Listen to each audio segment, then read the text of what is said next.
Do we have sound? Yeah? Okay. For some reason, my microphone decided to unseat itself and it went to my default microphone, of which there is no default microphone.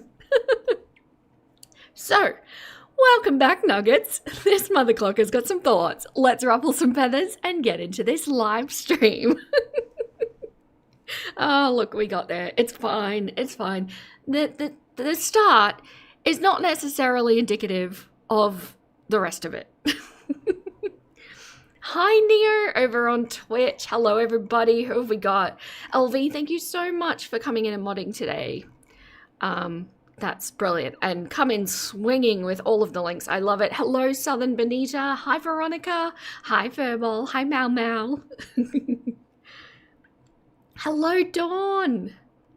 Hey, Joke. Who have we got? One moment. Hello, King. Good to see you. Hi, Janton. Hey, Uwu Kachu. Oh my gosh. One moment. Sorry. It is weirdly cold where I am today, and I've woken up with a little bit of a sniffly situation, so I apologize. Sorry. Super charming when all you can hear is my voice.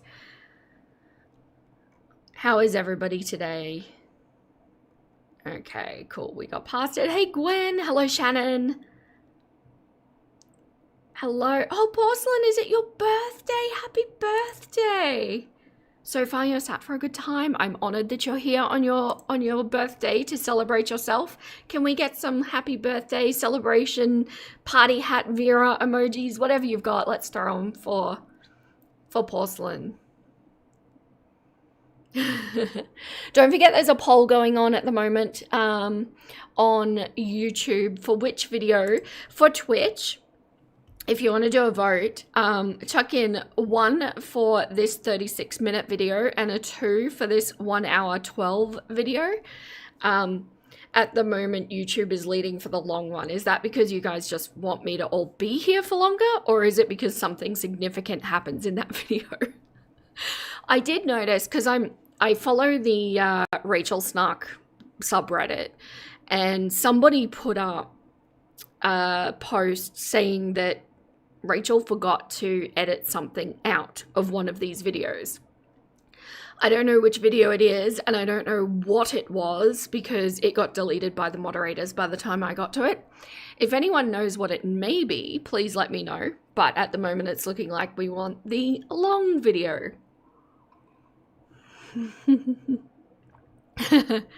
Yep, Twitch is easy. Awesome. Love it here.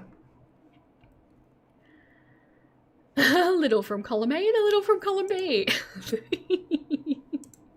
Just a reminder, any cluckers who are in the live, you have access to the Discord, and that doesn't matter whether you're supporting on YouTube, Twitch, or Patreon. You have access. And I'm going to be starting live streaming some copyright content that I can't put on YouTube fairly shortly. I'm just clearing up a few things this week, but I'm really hoping to get it launched very, very soon. There is a tutorial on how to do it. It's like 3 steps to link your account, but if you struggle with it, just send me a friend request on Discord and I'll get you in. Dealer's choice.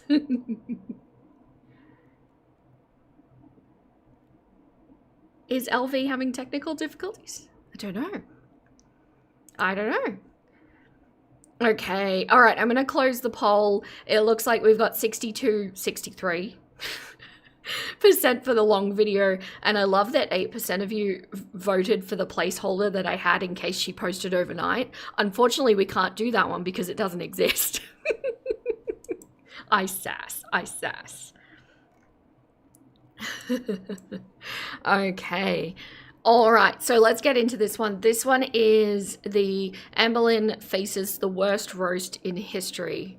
And this is going to be Rachel reacting to the LCU, of course, because, you know, she likes to keep her content fresh and exciting. And even though she herself has said that she doesn't want to just make content for the sake of making content while it's boring, she does this anyway.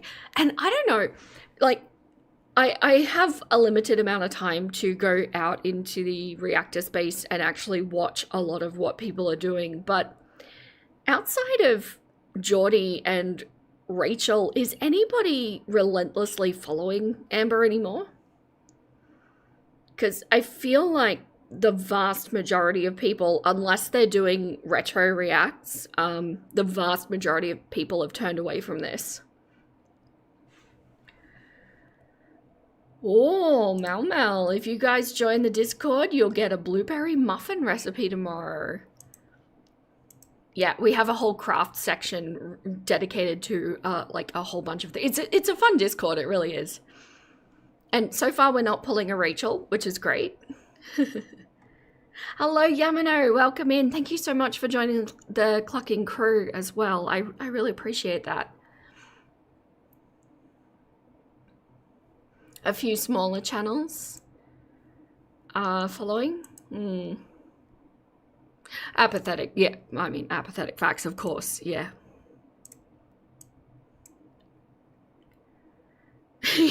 You know he's controversial, but you listen to Snowflake cover apathetic covering Amber. Well, I mean, that's fair because I'm reacting to Rachel, reacting to apathetic facts, reacting to Amber.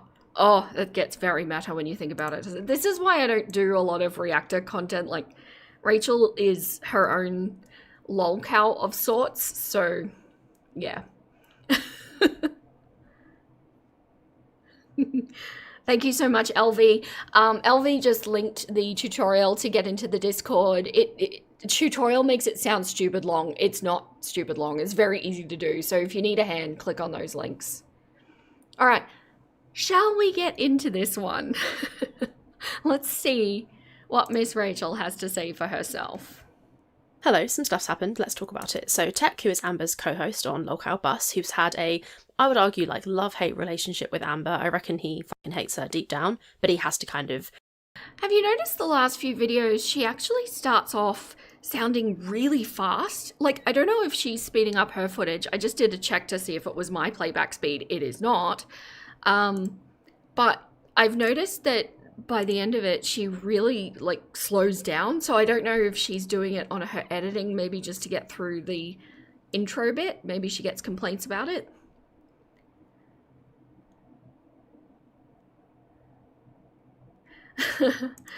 R.I.P. Tech and Fupa. Can't wait for them to come back next week. She's also sounding more smug lately. I mean, yeah. Yeah, I do think she's genuinely leaning into this whole situation. I really do. The more and more videos that we've been watching lately, I think a couple of things are happening. I think she's decided to lean into the lolcowness and accept that people are just going to be hate watching her to an extent. And also, I think she's having a bit of fun with that. I do hope the fun is genuine because it's certainly fun for me. And I also think she's watching us, and a lot of you have been telling me that you think she's watching us too. I've had some DMs, there's been a little bit of chat about it on the Discord, and there's some compelling evidence. Yeah, she did. I did tell her to do this, didn't I? She took your advice, Vera. Mean girl era just ahead. Just ahead. Amanda, I think we are both feet in at this point. Hello, Mels. Hi. Hello, why do you need to know? Welcome in, guys. She's slowly changing her look too. Yeah, she hasn't put the makeup back yet, though. Whoops. So yeah, let's see if we can find any Easter eggs that she leaves for us. I do believe there might be some in this video. We'll see. I'm not sure if it's this video or the other one, but let's continue. I will let her talk. Try and be professional and put on a show, which is what he's been doing. What he did recently was he went on Reddit and he made a post and he asked Reddit, the people, the girl world people on Reddit, to basically do the work for him and tell him everything that Amberlynn Reid has ever done wrong, because he wanted to do a roast episode where he would basically confront her with all the things that she's allegedly done. So he went on Reddit and he made this post. It's been removed now by a moderator, so I can't tell you exactly what it said, but it was basically words to the effect of, he's going to be roasting Amber and he wants the input of the community to tell him all the stuff that he needs to bring up. I think it's a little bit lazy, just kind of asking the audience to tell you everything, but I suppose he doesn't really have time to watch 55 million. Do you think it's lazy? I think it's probably smart, because that's him acknowledging that he's not a connoisseur of all things Amberlynn, and he actually wants to get the stuff from the community. I feel like creators do this kind of thing all the time, and like, oh, my paws. Oh dear. That should have been my thumbnail. And she kind of does it too. She's done many compilation videos where she's like getting your quote unquote hot takes on Amberlynn. So I don't know about that. Is Yamano everywhere? Yamano, are you in Charlie's live as well? I don't know how you all do that, but I will finish my live here, and I know who I've been talking to and the conversations that we've been having. And then I will go watch the replay of Charlie's live after my live, and I'll see you in there as well. How the cluck how do you manage? Because I could understand having one up and muted and just be supporting in the background, but you're not. You're talking in both of them. How? You run 3 to 4 streams at a time. Oh, I cannot. That would overload me so badly. ADHD. Hello, French. You are not late. No. We were all just biding time waiting for you to get in here. You can't multitask like that, and you're good at multitasking normally. Same, Porcelain. I used to, when I used to crochet a lot, I would have, obviously, I don't use stitch counters, so I count all of it in my head. I would be holding a conversation at the same time and watching a show, and I could do all of that, but I could not watch multiple streams. No. Aw, Kaden, you're at the first half of Charlie's stream. I always feel bad when people leave, but also like, wow, I can't believe you did. Thank you so much. In videos, and there is just so much content. If you go on this Reddit thread, it's kind of like a TLDR of like most of the stuff that Amber's done wrong, all the big things. I mean, just reading through it, you're like, bloody hell, there's just so much stuff on there. For example, stuff like when she went with Beck for Beck to pick out their mum's gravestone, she was like making TikToks in the car and being really insensitive, all of the violence that she's committed against her partners, her affair with a married woman, the various treatment of her pets, her strange interactions with Libby, the 15-year-old child. Neo's just over there going, my laptop would not survive that.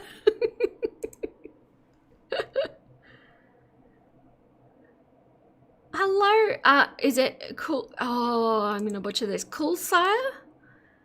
Correct me if I'm wrong. Currently crocheting a blanket for your cat. I love that. And watching my live. Oh, I love that so much. Also, I just saw somebody in here, sorry. I fully missed you. Hello, Veruvia. I'm trying to catch everyone. I'm so sorry if I miss anyone. It's totally not because I hate you.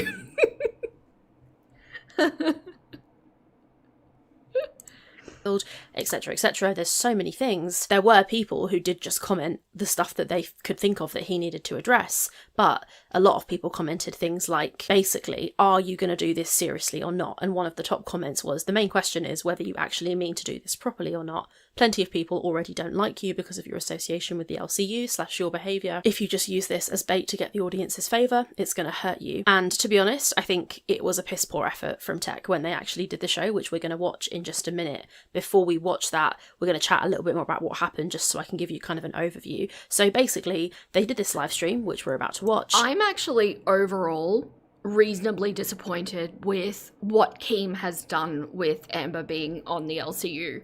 I actually think it could have been amazing, because clearly his aim was to gain the Girl World viewers, right? And we know that, especially when it comes to Amber, the majority of the Girl World viewers sit on a more negative take towards Amber, if not completely out and out hater at that point. He could have done so much with it, but he fully fumbled it. Like, from the first episode, it was fumbled.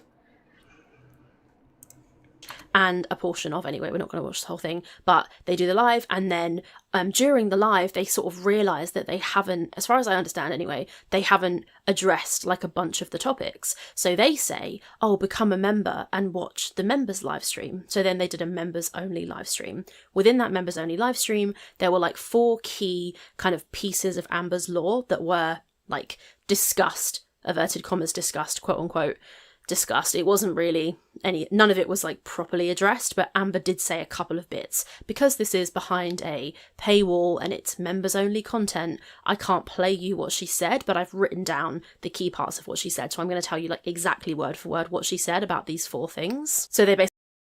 Do we feel that Rachel has enough credibility to be able to pull a move like that?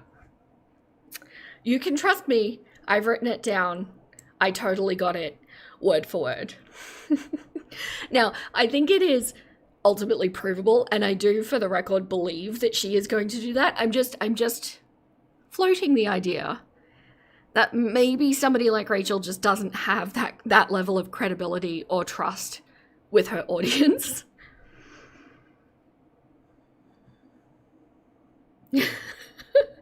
Negative Ghost Rider. Homegirl should stay far away from Discord. You think, we're discussing the quote-unquote suspension that Amber's going through in the chat? Looks like most of you don't buy it. I don't buy it.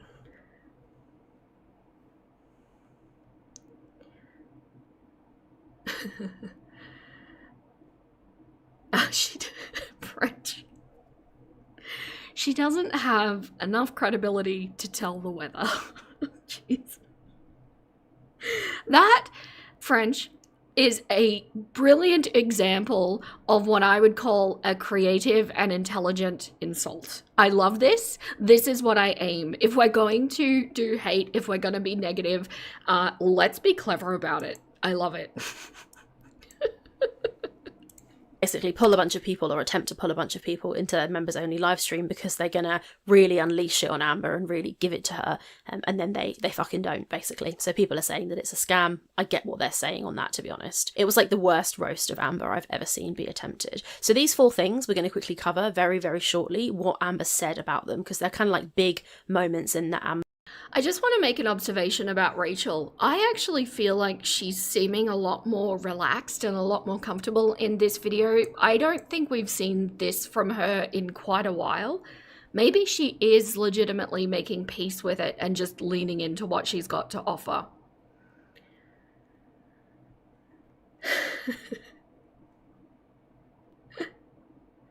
You feel like $1 million right now. You've heard people say, if she said the sky was blue, I would look up and check to make sure. I resonate with that. Amber story, so we're just gonna like document what she said. So with regards to the Libby stuff, so Libby is a 15-year-old child who, when Amber was in her 20s, she was friends with. The main problem is that she sexualized this child, in my opinion, by, for example, having conversations in front of the child about explicit sex acts and laughing, and then looking over at the kid to kind of like gauge if they would respond and if they would find it funny. It was completely inappropriate. If you want to know my thoughts on it and all the details, you can go watch this video. A couple things in that video I don't really stand by, but generally speaking it kind of holds, so you can go watch that if you want. In this, what do you think she meant by that? Was that her saying that she disagrees with her own takes of the past? Or was she saying, perhaps I haven't watched that video, so maybe somebody that's in here has, or was she saying that some of the quote-unquote evidence, and I'm sure objective fact, she doesn't agree with? Interesting? I don't know, because if it's that she doesn't agree with her own takes of the past, that would indicate growth, my nuggets. I would be very excited about that. Now I want to go watch that video and see. Speaking of which, by the way, my nuggets, I'm working on a video at the moment. There is a video, sorry, I'm making desk noise. There is a video that I have made that I personally do not stand by anymore. I leave it up there because I think it shows growth, but I sat down to continue Hungry Fat Chick's historical deep dive because I really want to get back into covering her. I enjoy covering her a lot, and it's been like a year.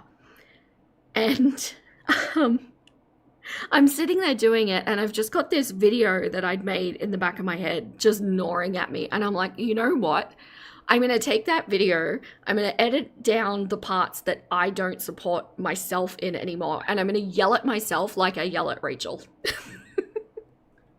No, it's really just to show that growth can happen in stages and what it looks like, and the fact that now I have historical evidence of things that I don't agree with anymore, and things that I've learned mostly because of a lot of you.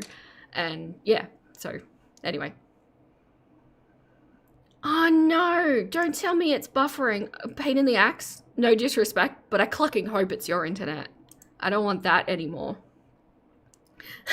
Rachel, growth possible? Maybe. Or she doesn't remember what she said in that video and threw a blanket statement just in case.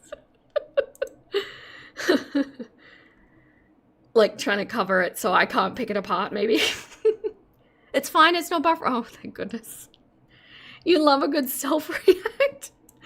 I did hesitate on it because I think it could be seen as a bit tacky or a bit lazy, but it is legitimately messages that I want to get out there. So I want to get that done so that everyone can know where I'm at. Oh, good, no issues over on Twitch either. Awesome. Hello, Sky Fairy. Hello. Hey, Akiku. Awesome. Awesome. Hello, Cramlings. Still trapped in a stock take hell, but I have half a brain cell listening. Everyone behave themselves. Okay, Crambling has spoken. Thanks so much for being in here. Episode, when Amber is asked about this, she said, Oh, are you cool if I speed her up just a little bit? Because this is a very long video. We like to talk in here, and I'm worried that we will not get to the end of it. If it's too fast, I'll slow it down again later. There's, quote, I wasn't sexualizing a 15-year-old, 16-year-old, so for people to go and assume that is a weird thing for me to do makes them weird because it never crossed my mind, not one time. That's just how I feel. So that's what Amber says. Note at the beginning of this quote, she says 15-year-old, 16-year-old. Now that's kind of an important distinction because 15 and 16, at least in the UK, I don't know what the laws were in the specific state that she was in, but at least in England, 16 is an adult and 15 isn't. So when you go 15, 16, you're kind of like... Okay, so the age of majority and being an adult are usually, for the most part, two different things. I don't know how it is in England. If this were a video, I would fact check it. But an age of majority does not hold the same things as being a legitimate adult. Can I just put that out there? Because you can absolutely still be a PDF and be going after minors, like a 16-year-old. 18 is an adult and 16 is consent for minors in America. Yeah, it's the same here. Although I believe in America it is different from state to state, because I know that in, is it Utah? 16-year-olds can get married without parental consent, I think. I'm not sure if it's Utah. There is a state in America, I know that yeah, it's different from state to state. Yeah, so I don't like that wording. I also think it lets some really heinous actions off the hook if you're saying there is a difference between 15 and 16. Maybe legally, maybe that's what she's angling at. I think ethically, absolutely not. Don't get us started on Utah. I'm sorry. Did I say a bad word?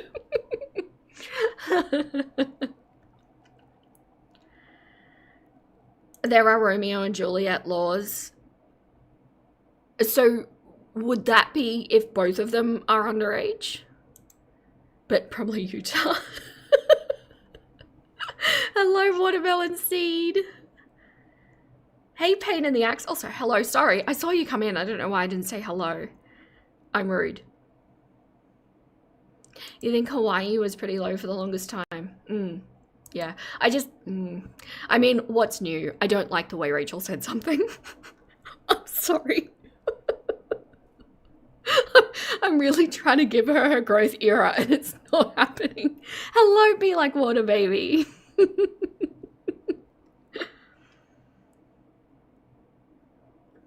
Oh, okay, if one just turned... So Romeo and Juliet is if one just turned 18 and one is still a minor. Yeah, whereas the day before they were both minors, yeah.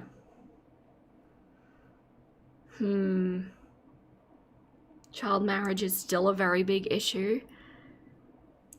That's rough. Yeah, thank you, Furball. Age of consent with the law and being an adult are not the same thing. No. And one could argue that the decision-making processes are questionable at best at those ages. Like, trying to smooth over what you did by trying to make it sound like this person was older than they were. And Amber does this a lot. If she did something wrong 7 years ago, she'll say that it was 10 years because she's trying to kind of increase distance or make what she's done. What LV just put up, I'm not going to put it on the screen, LV, just because of one particular word. But if you look at what was commented, that's very helpful information. Thank you. Sound less bad by recharacterising it when she speaks. So that's what it's giving when she goes, oh, Libby, the 15-year-old, 16-year-old. No, she was 15 and everybody knows it. Libby says that she was 15 in the videos, as far as I remember. Fupa then says to Amber, do you regret filming it? And Amber says, of course, I look back, because I was 23 at the time, I look back as a 35-year-old woman. I should not have done that. I'm more aware now. There are freaks online. In my notes, I've written brackets, you mate, which, I mean, I'm supposed to like read the comment, the notes I've written and like add it to the video, but basically that's the truth. Like, there are freaks online. Yeah, there are. And she's one of them. But she says at the time, I wasn't thinking that. There's no weird thoughts behind it. If I could go back and do it again, no, I obviously wouldn't. So that's her saying that she regrets it, that she wouldn't have done it. But she's also in the same breath reminding us that she was 23. She goes, guys, this was ages ago. I was 23. And I would just like to remind everyone, including Amber herself, 23 is an adult.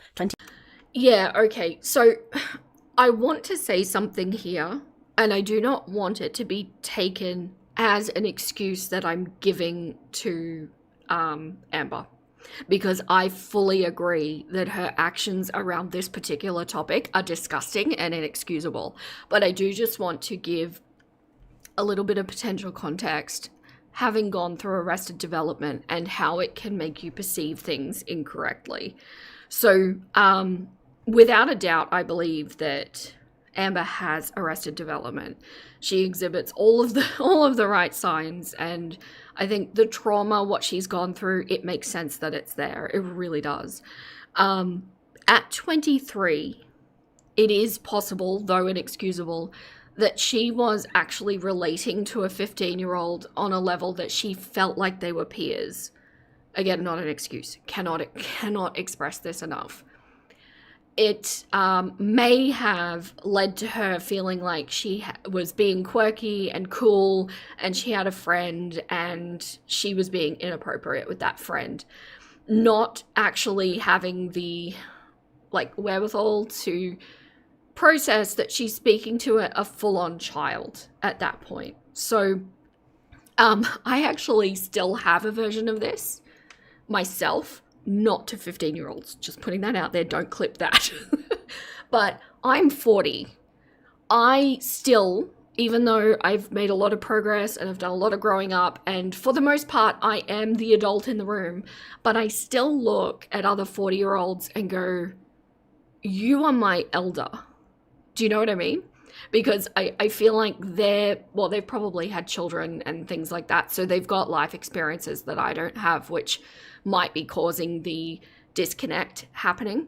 But I find that I probably relate a little bit more closer to mid-30s and things like that. So, you know, just an example. LV, cease with your shenaniganizing, madam. Thank you so much for gifting 10 memberships. Thank you, thank you, thank you. Can we get some chicken butts or juicy peaches in the chat for LV? Congratulations to Veruvia, Akiku, Savannah, Ida Claire, Tia, Camilla, Molly, Lily,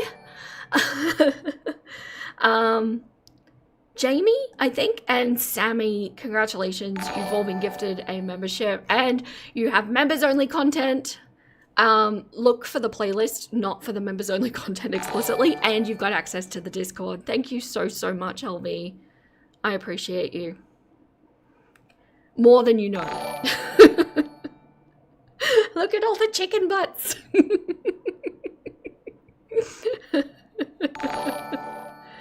I love it. Thank you so much. So yeah, okay, that's interesting, Akiku. As a kid, you preferred hanging out with adults. You're autistic, so kids were too loud, adults were quieter. That makes sense, yeah. It doesn't at all excuse it. She still would have known on some level that adults shouldn't be conducting themselves in that way with actual children. But it's, I don't know. It's one of those things that comes along with Arrested Development. It's difficult, but you have to rationalize through it. You were more than welcome, Queen Chicken. I loved it. I love it.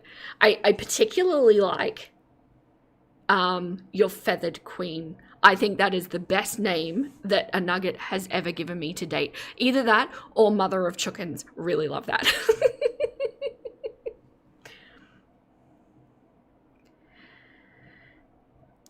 Yes, I agree. Amber crossed a lot of boundaries with her behavior around Libby, and it was genuinely creepy at times. It really was. It really was.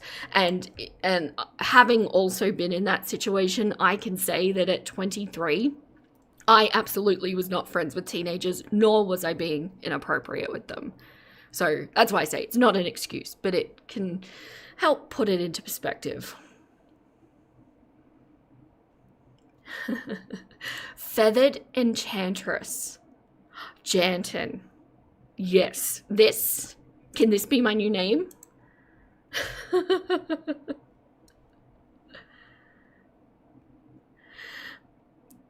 Yeah, she's backtracking now because she got called out, not because of growth. I agree with that joke, yes. Do I think that Amber is capable of being equally as inappropriate with minors right now? Yes, I absolutely do. Feathered Queen, Mother of Chickens. It's official. I'm putting that in my name. Hello, Darcy. Welcome in. I think with Amber, it's that she says, I was young, it doesn't matter, rather than I was immature, and I've learned since. That right there. That's it. Hello, Alflee Berry? I will call you Barry. Lily, thank you so much for that super chat. I appreciate you. I honestly can't tell if Amber is trolling or genuinely can't tell what people are talking about, and I wish I knew. Do you know what? I think the reason you can't tell is because it's actually both, and it depends on what the context is and what's being discussed. I really do think some of it's trolling, and I really do think a lot of it is delusion as well, or denial, whatever word you want to put on it. But thank you so much for that super chat.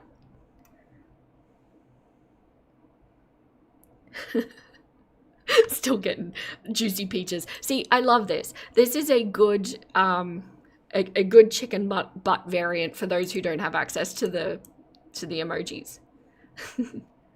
Yeah, Amber changes between both depending on the situation. Yeah.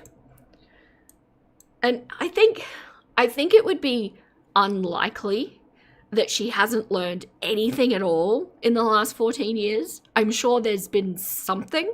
So she probably does have insight on some things. But yeah. 23 years old is too old to be talking about sex in front of a 15-year-old. If you don't get that, I cannot help you. And that is all I have to say. And not you, I mean. No, that's okay, Rachel. We actually agree on that, so you don't need to call me out.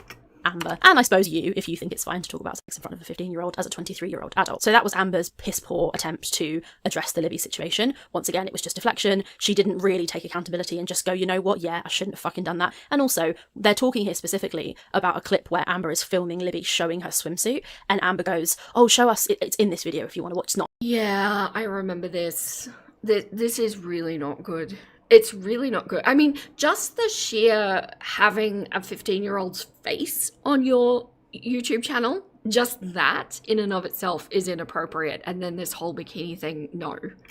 Not like explicitly in there, but I talk about it in there. But Amber basically goes, you know, show us your swimsuit, and then Libby pulls up her shirt. This like 15-year-old pulls up her shirt. Amber films it and puts it on YouTube, and she doesn't seem to kind of realize that's fucked up. In isolation, a photograph or a video of a 15-year-old wearing a bathing suit is not inherently sexual, and I agree with that. The thing is that the way Amber did it was creepy. She was asking Libby to explicitly show the camera of random people on the internet her bathing suit, and the random people on the internet were still random weirdos back in whatever year it was that happened, 2012 or something. The internet was still weird then, and Amber was still an adult then. You know what I mean? I love that. Old news, Rachel, but that does get swept under a lot. I agree. I think, you know how we regularly, when we do Rachel live streams, remind everybody that Rachel flirted with a DV victim, by her own words, to get the tea for the monies. The fact that we keep reminding people of that, I think that, and that's the equivalent for Amber, right? People should be reminded that she was so inappropriate with this girl. And I hope that she's doing okay now. I know that she really doesn't have much of an online presence, and hopefully she's living a nice private life.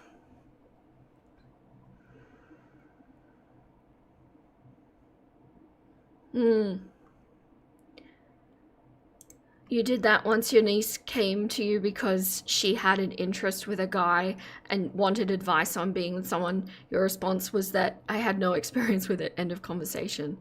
It probably, I mean, I think it's good if they perceive you as being a safe space, but I really do think it needs to be a parent conversation.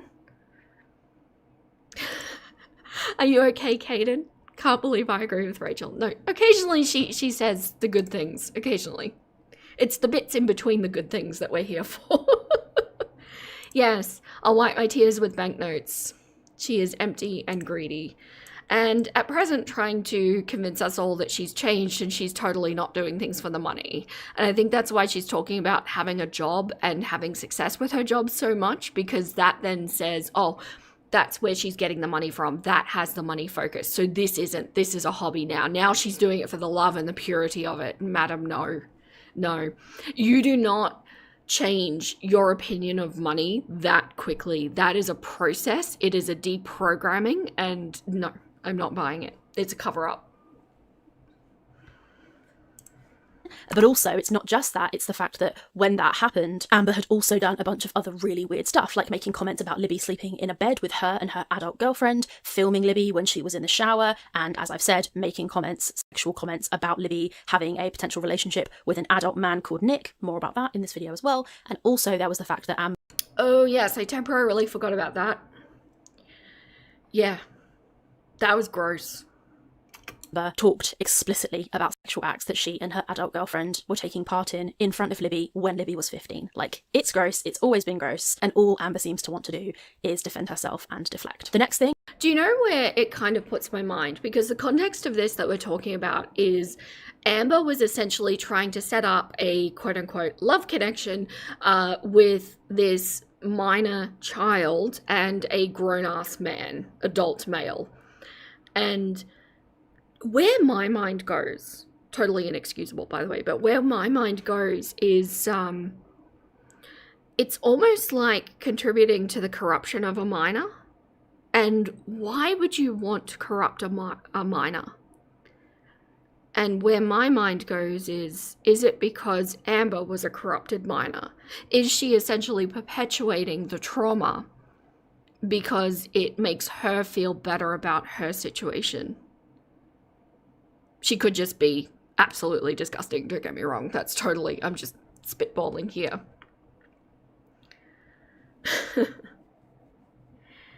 Was he 20? He looked older. He might have been. I don't know. He looked mature. Like, to look at him, he looked like a man.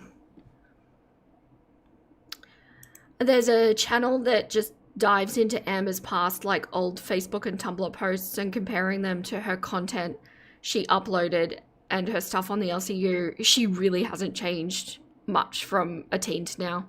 I agree. I started working on her historical deep dive, got discouraged because it was like, there was like 13 hours of footage just in the first 2 months, and it was all shit. It was just, I was struggling, but the thing that jumped out to me is that it's all still the same. Even when she was trying to put on that fake little nice persona. You feel like that's common in a trauma cycle, so you wouldn't be surprised. Doesn't excuse it though, does it?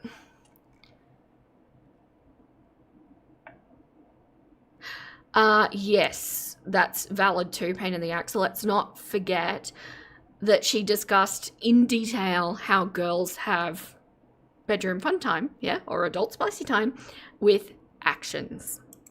Yes. It was sinister. It really was. Yeah, I agree. Even if he was 20, it's still way too old. It is. You're at an entirely different stage in your life. There is a massive power imbalance, and it's not okay.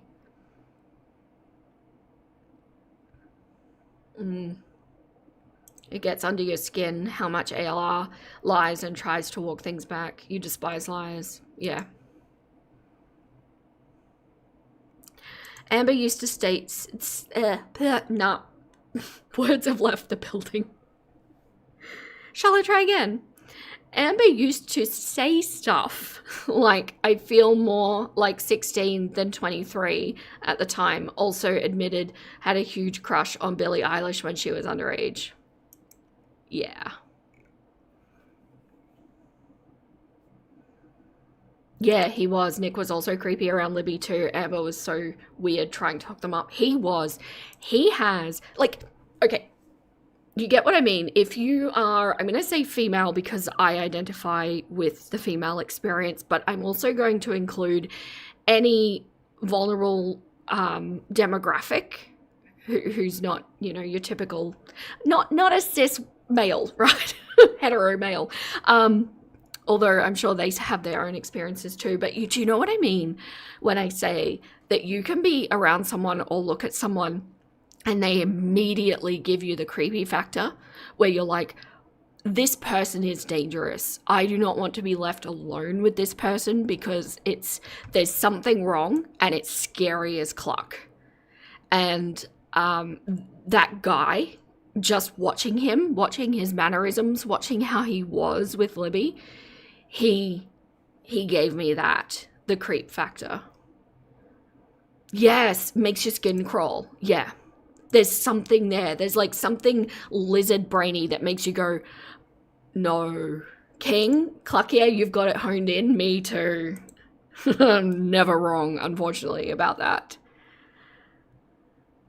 And it's a survival instinct that we develop, that I've had conversations with my husband, who is, you know, a fairly large male, and he just hasn't at all like developed that manner of radar because he hasn't needed it. And I can't imagine being able to walk around like that. It's amazing, but yeah. It was low-key triggering too many similarities and such. Yeah. Reminded you of someone? Absolutely. Creepy.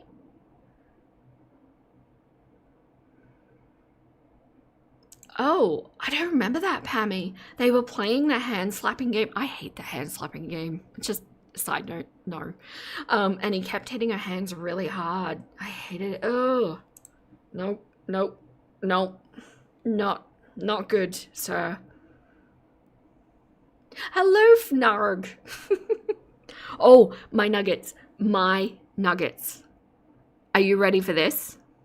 You know how I've had trouble pronouncing girl world the way that it should? I believe I can do it. I think I can do it reliably now, but it is still incredibly uncomfortable. Shall I give it a go? Are you all ready? Are you sitting? Are you ready? Girl world. Yes. Yes.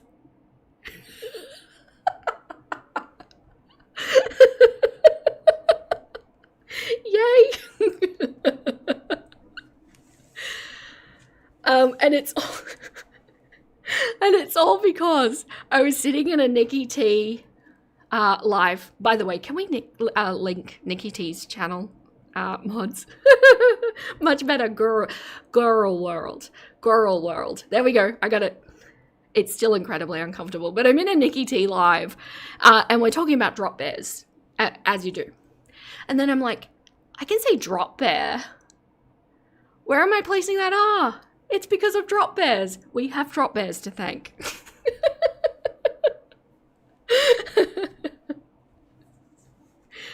Awesome. I just have to do a very, very quick water out, but I'm going to let Rachel talk. I'll be back very shortly. Is the headstone. So Amber's talking about when she went with Beck for Beck to choose their mum's headstone, because Beck's mum passed away, if you didn't know. Of course you did. And while Amber sat in the car waiting for Beck to choose the headstone for their mother's grave, Amber films a TikTok, and she's like joking and laughing. Hey, I was walking away. And all like planted my butt back here. Thank you so much, Southern Bonita, for that super chat. I didn't want it to time out while I was away. Yes, girl. Yeah, you say it's like the or sound, but see, when I say or, it's or. There's no R. Australians typically do not put the hard R or the rhotic R on the end of words. But when you think about a drop bear, that R sound, that's the girl world. I can do it. I have to focus though still. I walk around the house practicing. It's very weird. Okay, I'll be back. Laughing in this TikTok. I believe the content of the TikTok was about something to do with lesbians. I can't remember what it was, but it was really tone deaf. When she's asked about this, the first thing that Amber says is that she was upset that Beck didn't want her to come. She goes, I was a bit offended that they didn't want me to come with them, but fine, I just waited in the car, no big deal. But she literally admits that she would want to be invited to go and choose the headstone of her mother's partner, who she didn't get along with. I think that's really strange. I feel like it depends completely on your family situation. And Fupa says, well, I think that people have a problem, or more of a problem, with the fact that you didn't insist on going in. And I can see that angle of it as well. I can see people being like, well, why didn't you want to go and support Beck? But it's probably because she was too lazy and decided to just stay in the car. Whether Beck actually wanted her there or not, I don't know. But what I do know is that it's very tone deaf and strange to film a TikTok of yourself while you're sat in the car when your partner is over there choosing their mum's headstone. I think it's weird. Somebody asked Amber in this members only live stream what she thinks or how she feels about it, and Amber says, I literally feel nothing. People are reaching. When this was brought to my attention, I was like, shit, this is going to hurt my partner's feelings. I talked to Beck about it, and Beck was like, that was so dumb. I would have been on my phone too. That's not something for strangers to be mad about. It's just weird. I think that response is also a little bit weak. At the end of the day, all you have to do is be like, yeah, that was probably a bit insensitive. I shouldn't have done that. That's it. It's so fucking easy. You know what I mean? But she will not give 1 inch of ground. It's actually wild. The other thing is the pesto situation. So for anybody who doesn't know or hasn't heard this part of the law, I actually hadn't heard it until like somewhat recently. I mentioned it in a video like 3 months ago or something. But basically, Amber put a photograph somewhere, I think, or was it in a video? I'm not sure, where you can see that Twinkie has like green stuff around her eyes. And when she's asked, Amber claims that Twinkie ate pesto out of a bowl. Oh, look at the poor cataracts. Poor old girl. Yeah. Okay, Rachel's making some sense. Is everyone feeling okay?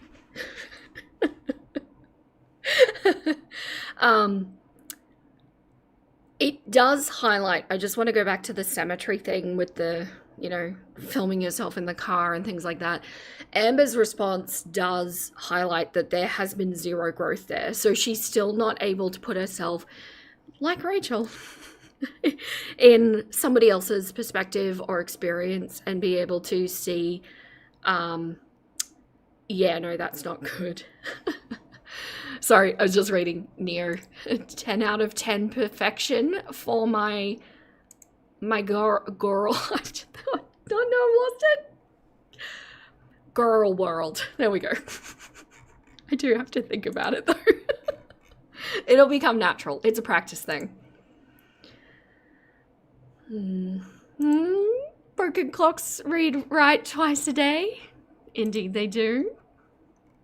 No, but see, this stuff is easy to talk about though. It's easy to have a radar for where the correct and where the incorrect perspectives lie. So Rachel is able to convincingly present this well-rounded, well-thought-out approach, right? It's when she goes off track that it starts to, yeah. Rachel is just playing the trusted role of Captain Obvious. Yeah. Yeah. It's the more nuanced conversations and trauma-based conversations, or apparently lesbian-based conversations, because let me tell you how many lesbian nuggets were ranting at me based on her take of lesbianism and roles within that. It was astounding. She pissed you all off. But yeah, she just doesn't do well with those nuanced topics. Yet. Maybe she will.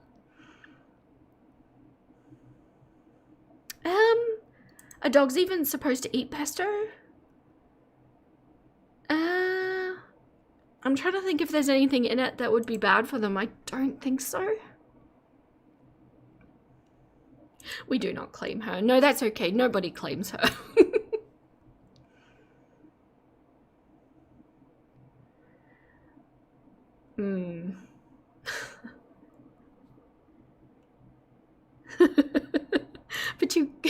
But she has a philosophy degree, you guys.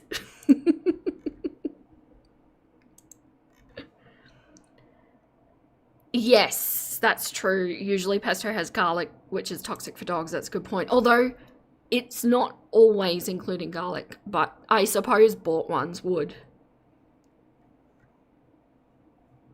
Cheese chunks? With the what now? In pesto?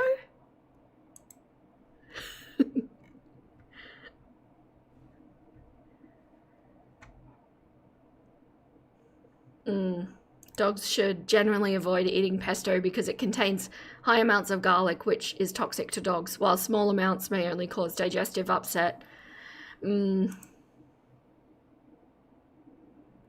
Yeah. I mean, I'm with you, King, but I put garlic in everything. Garlic's like my most favorite thing. Some pestos are creamy. Really? Okay, all right. No, we are side questing. No pesto for Twinkie is the consensus.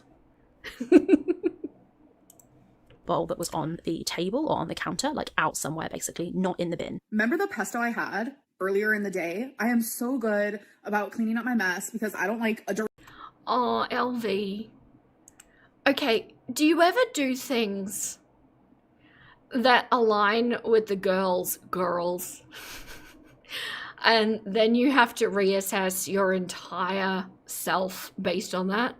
So I call minced garlic in a jar garlic because it's clucking cute, okay? But now I've heard Amber say it and Rosie say it, and now I'm upset and I can't say it anymore.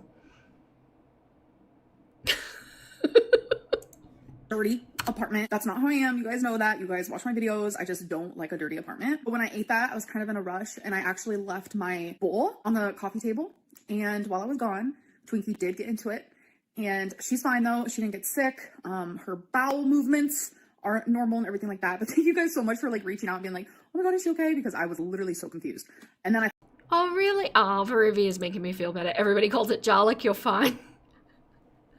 I thought I made it up. As far as I was concerned, I concocted that in my own head. found the trash. Twinkie allegedly ate pesto with her mouth, got pesto around her eyes, which then turned bright fluorescent green, and that was what was on Twinkie's eyes. But people very quickly realised that in a vlog prior, Amber had purchased a green eyeliner pencil. And obviously nobody can prove it, but it's been kind of suspected that perhaps Amber put her green eyeliner on her dog. I don't... So, having had a dog, exactly Twinkie's size, and having had that dog get into things that she shouldn't, I unfortunately find the eyeliner more plausible, and that's upsetting to me. Deeply upsetting. Vera, don't you know there are no original thoughts? Because I feel like if you think about a dog getting into something, like if it's in a bowl, as Amber suggested, it's unlikely to get on their face. If it's in a jar and it gets on their face, it's probably going to be above the eyes or like on the cheeks and around, you know, because they've stuck their head in a jar. The under the eyes thing, I'm now very upset. Dogs don't tend to smear their food around their eyeballs. Yeah.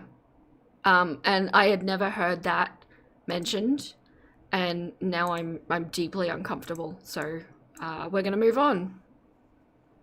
You don't get how it would be physically possible. I mean, I've seen dogs do some shit, like they can get into things and they can get messy, but the placement and how even it is under the eyes, I don't know. I don't know. Yeah, that joke. Putting eyeliner all over the dog's face. Amber is worse than a toddler. And I worry because, like, when you're putting eyeliner on yourself and you're practiced at doing it, you have sensory feedback of your own skin telling you how hard to do it. Amber is not skilled at putting makeup on somebody else, and I worry because, you know, eyeliners don't necessarily draw really well on all surfaces. They're made for skin, and I know I'm gonna move on. Nuggets, sorry about that. I don't know if she did or not. I expect she probably did, because it's the kind of weird fucked up thing that she would do. She's exactly the kind of person who would put eyeliner on her dog and think that it's funny. But interestingly, when she's asked about it this time, Amber claims that the pasta was in the bin, which is really strange, because how did Twinkie eat it out of the bin? And I'm sure that she said previously that the pasta was out, like in a bowl on the side or on a table or something. So I don't know if there's a discrepancy. Yeah, I have a memory of it being in a bowl. Anybody else want to weigh in on that? That's what I thought I heard too. I'm still agreeing with Rachel. Rachel, you're making reasonable amounts of sense at the moment. This is not your lol cowhood. Please cease.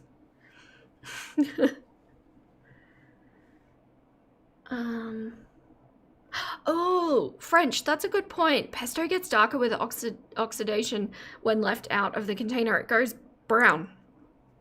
It does. Yeah, you hate that Rachel is doing this.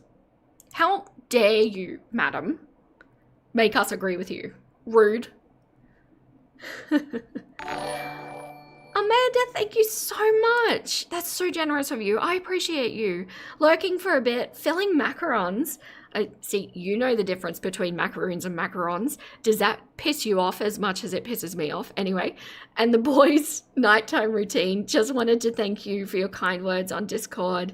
It means a lot. Also, get a PO box so I can send you a macaron box. Oh my gosh. Thank you so much. I will, when I, because you know that we're building up to a really big move at the end of the year, and I will be in a location where I will be able to get a PO box without doxing myself, and there will be a PO box. I wanted to get it so I could send you guys things, but yeah, I'm not going to say no to macarons, just saying. Thank you so much, and I do hope you're doing okay. I am really sorry to hear that. I mean it when I say that. It does. Yes. Macaroons. Does anybody need this explained? Macaroons and macarons are two very different biscuit-like things.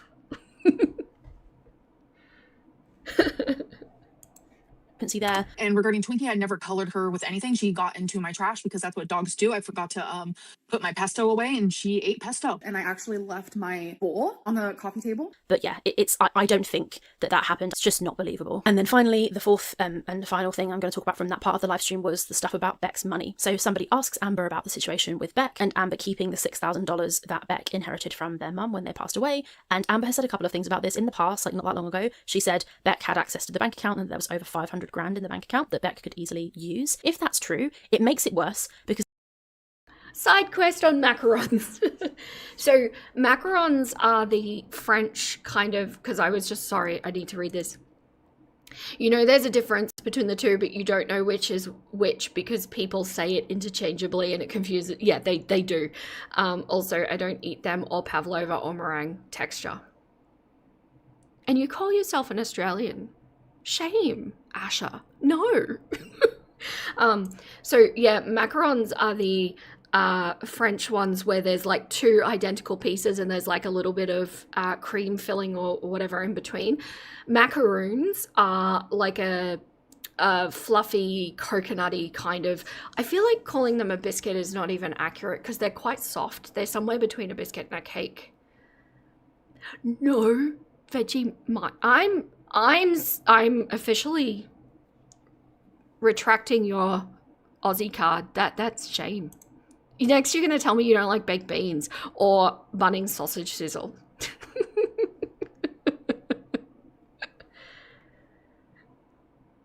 You hate the oh, so you don't eat Pav either? Joke. What's with all these Aussies not liking meringue? It's just un-Australian.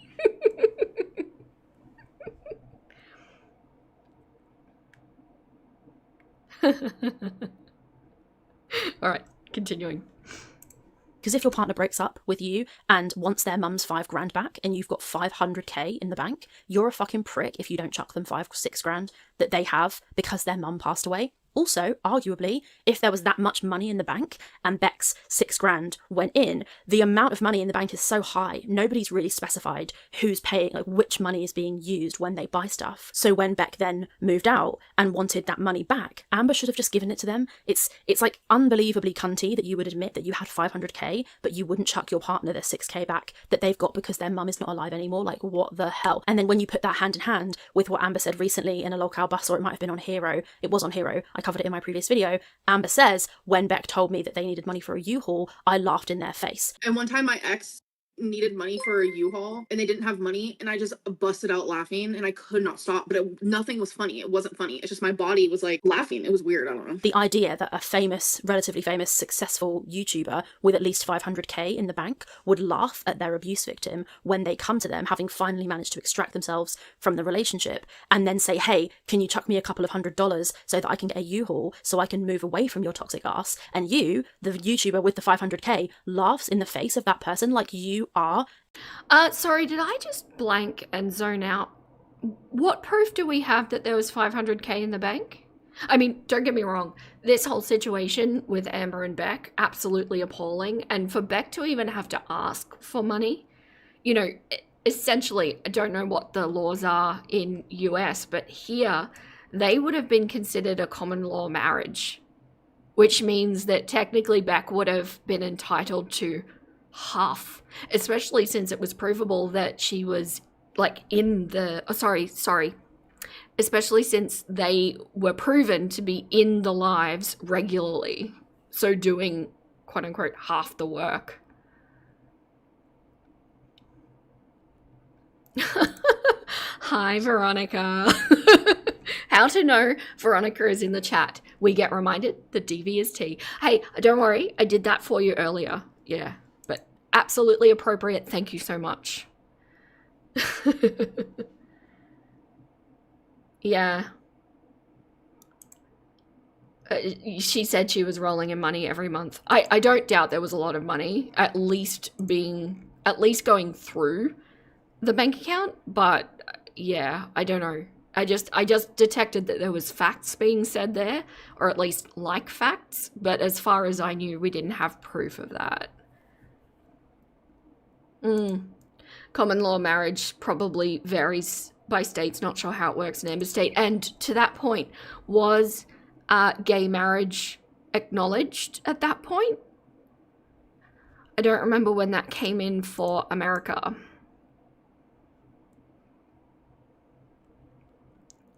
You don't know how common law applies to same-sex is the same as hetero. Yeah. But, I mean, that's legally anyway, even if we're looking at this ethically. Beck was entitled to something. Yes, it was legalized in 2016. Okay. Yeah, interesting. Yes, I think they were in Kentucky. Okay, Kentucky doesn't have common law marriage. So not legally entitled, but ethically? That's a shame. Very interesting, though. a horrible individual. But basically, that's kind of some of the history of the situation. And then when she's asked, Amber says, my understanding is that Beck had used money from the account. They only bought the necessary stuff. We shared an account. We had separate cards. I wasn't able to sign into the account. Only they could. And as Amber's speaking, Keemstar like dives in and basically ruins this conversation and forces them to go on to rewind. So you never get any more of the money topic. But also what that kind of shows me is that this comment that Amber's made, that when she was with Beck, she had 500k in the bank. And then when her YouTube channel was demonetized, all of a sudden she's literally begging for a penny and using her dog's surgery as a reason to ask people to make financial donations to her. And it's been like 4 or 5. You thought gay marriage was legal way before that. You might be thinking of Canada. I think they actually led the way with that. And because America did it, and America's like so totally cool, Australia did it shortly after. Yeah, ethically 100%. Yeah.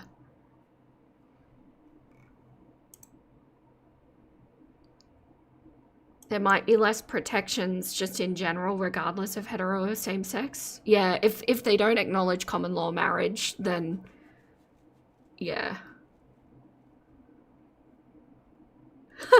LB, was that at the America thing? We're not following America around like the annoying little brother anymore quite as much as we were.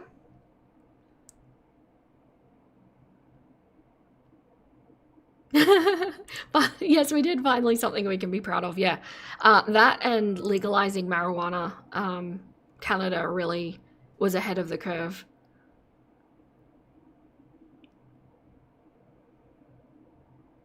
Common law does apply to same-sex following a case from 2015, assuming it applies to their state.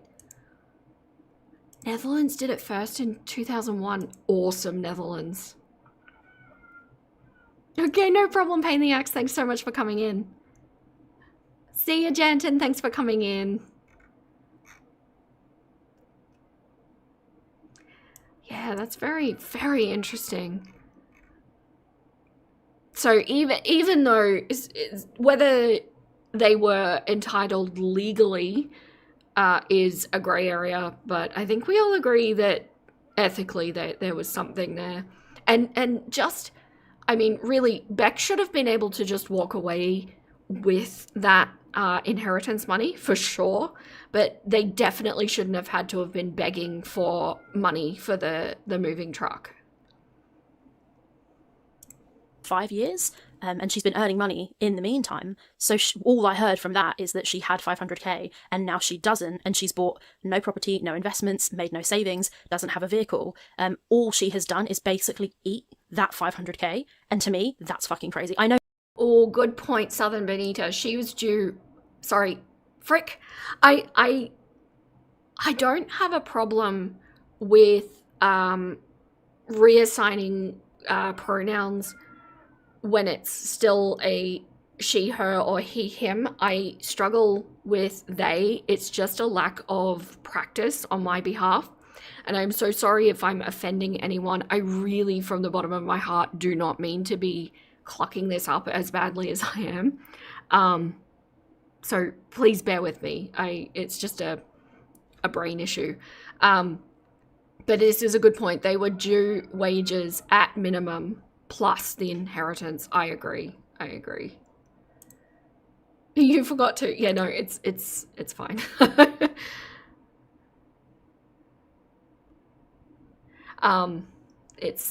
Yeah, just I think it's just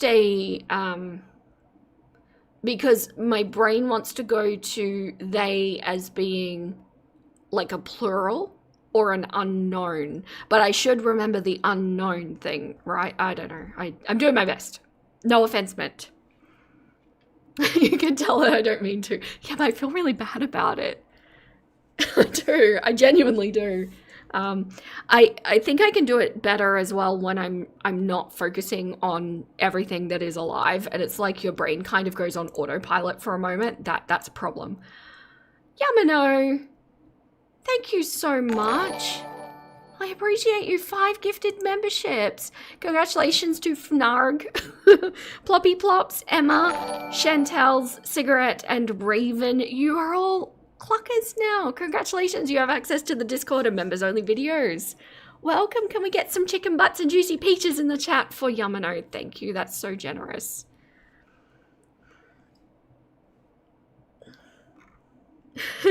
I love seeing all the chicken butts. know some of that would have been earmarked for a tax bill, but even so, like, you had 500k in your bank, and then 2 days after being demonetized, you have allegedly $0. Like, that is fucking crazy to me. What did you spend that money on? I literally think you can see that 500k in the 500 pounds that are on her body. Like, she literally ate that money. That was a bit preachy, but those are like the 4 things that happened and my kind of thoughts about that stuff that happened inside the members only live. So what we're going to do now is watch the live stream itself. So this is it. This is like the big roast of Amber that Tech got everybody to give all of these comments to on Reddit. And this is the episode.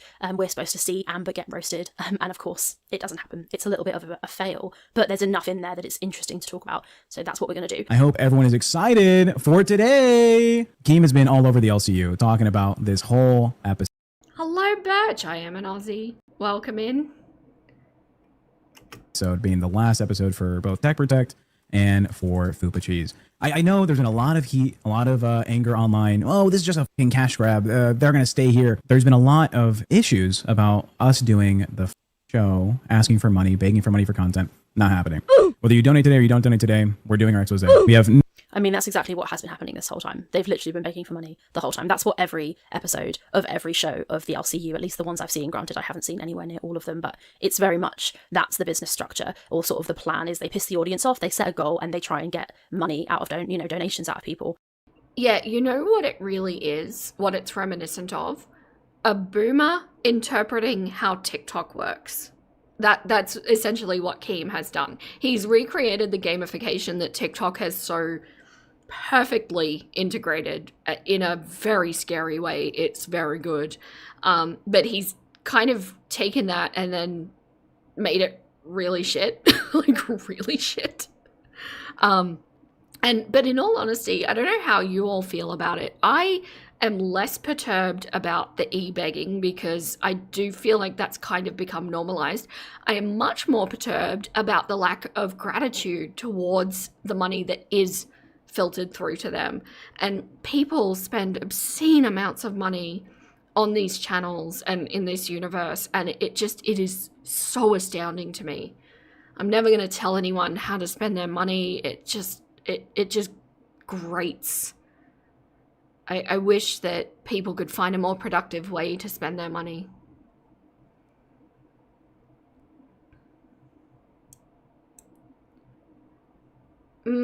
Yeah, Pammy, I think that's exactly what I need to do, is just reassign how my brain is processing what I think. Instead of they, them referring to unknown gender, maybe try thinking of it as unspecified. Might make more sense grammatically for your brain. Yeah, and I'm aware that my brain is incorrectly allocating a gender for people, and that's not okay. And that's coming out very quickly in my speech when I'm not able to think things through properly. It's not a good quality. I'm working on it. I live in a very, let's say, traditional area. I mean, it's rural, right? There are very traditional gender roles. There are not many opportunities for me to practice saying they, them in real life, but I'm working on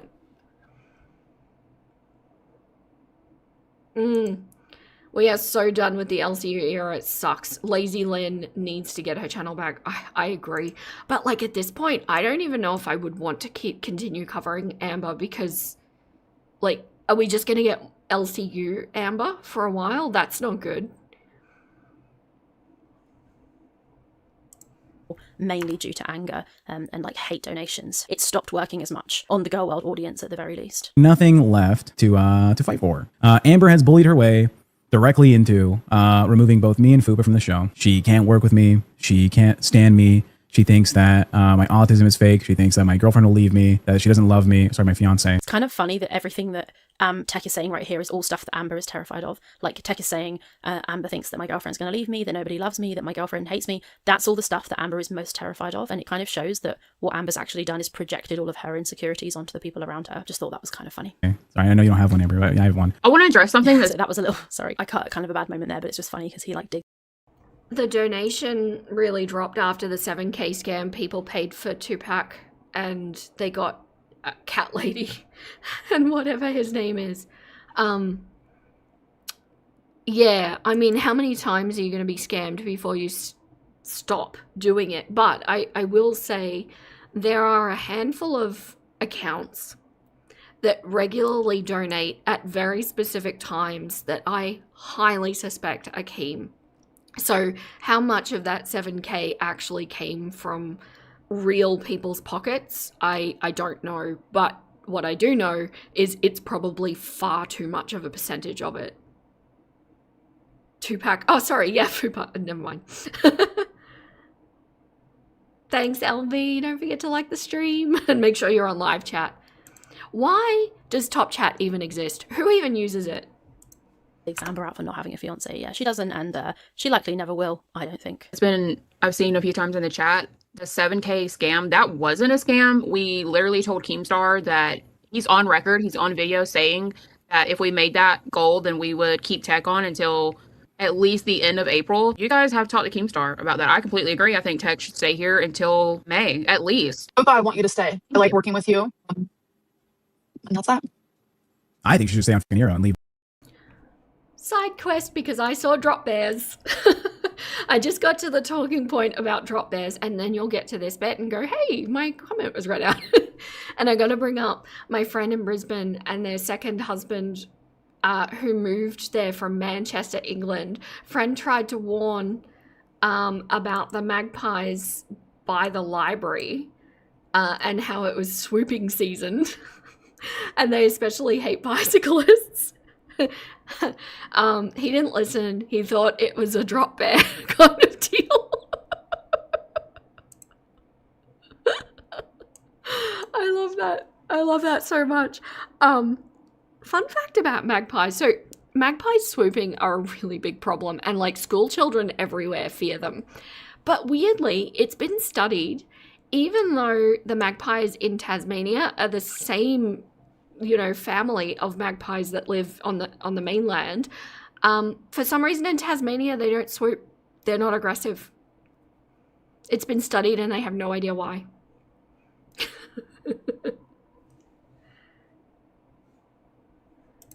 Bus. That's my take.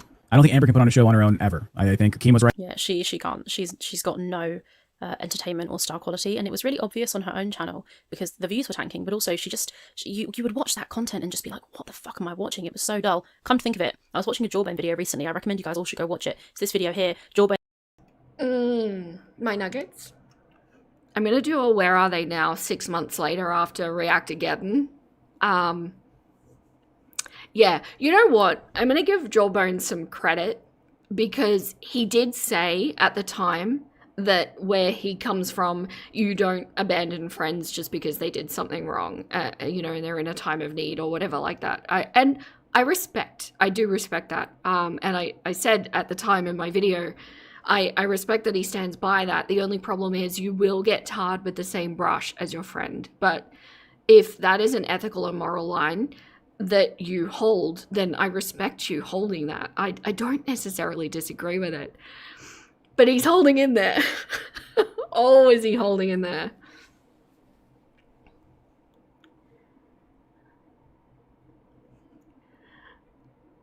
Not Jawbone. Gwen's basically rewatching Vlogmas from the time when Rarity went missing, and it's really interesting. And one of the things he says is that you don't realise how good that content was because now we're seeing this. We so did not realise how lucky we were, and it's true. Lucky in terms of like being fed by Amber. Like she was actually making vlogs and giving her opinions and doing stuff. Now she just literally sits there in a square. So yeah, we didn't realise we were in the good old days. That's what Jawbone says. We didn't realise we were in the good old days while we were, and it's totally true. Highly recommend that video. Right, saying that she's one of the laziest and least entertaining hosts that exists in the LCU. She literally just sits there. She is literally like non-tent, like the embodiment of non-tent. I have criticism all around. One, the show's been hella boring and unwatchable. Amber, you've been clocked the fuck out. Like, I need you wanting to do a good show. I tried to do that on Hero, but you're like, nope, this is my happy spot. Like, don't interfere with this. Okay, fine. Well, we have to have a show where you actually participate and work. And so that's what Bus is going to be. We're going to have to... As Keem is talking, she's like looking off to the side and scratching her ear. I'm sorry, I just looked back at the chat and I feel like Yamano and LV are cooking something. Are you shenaniganizing? What are you doing? Do I need to be concerned about the combination of the two of you?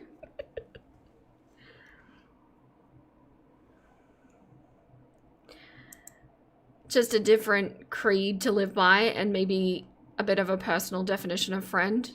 Maybe. I mean, I don't know how deep their friendship goes. I really don't. I don't know if they know each other IRL. Yeah. Yeah, this isn't suspect at all.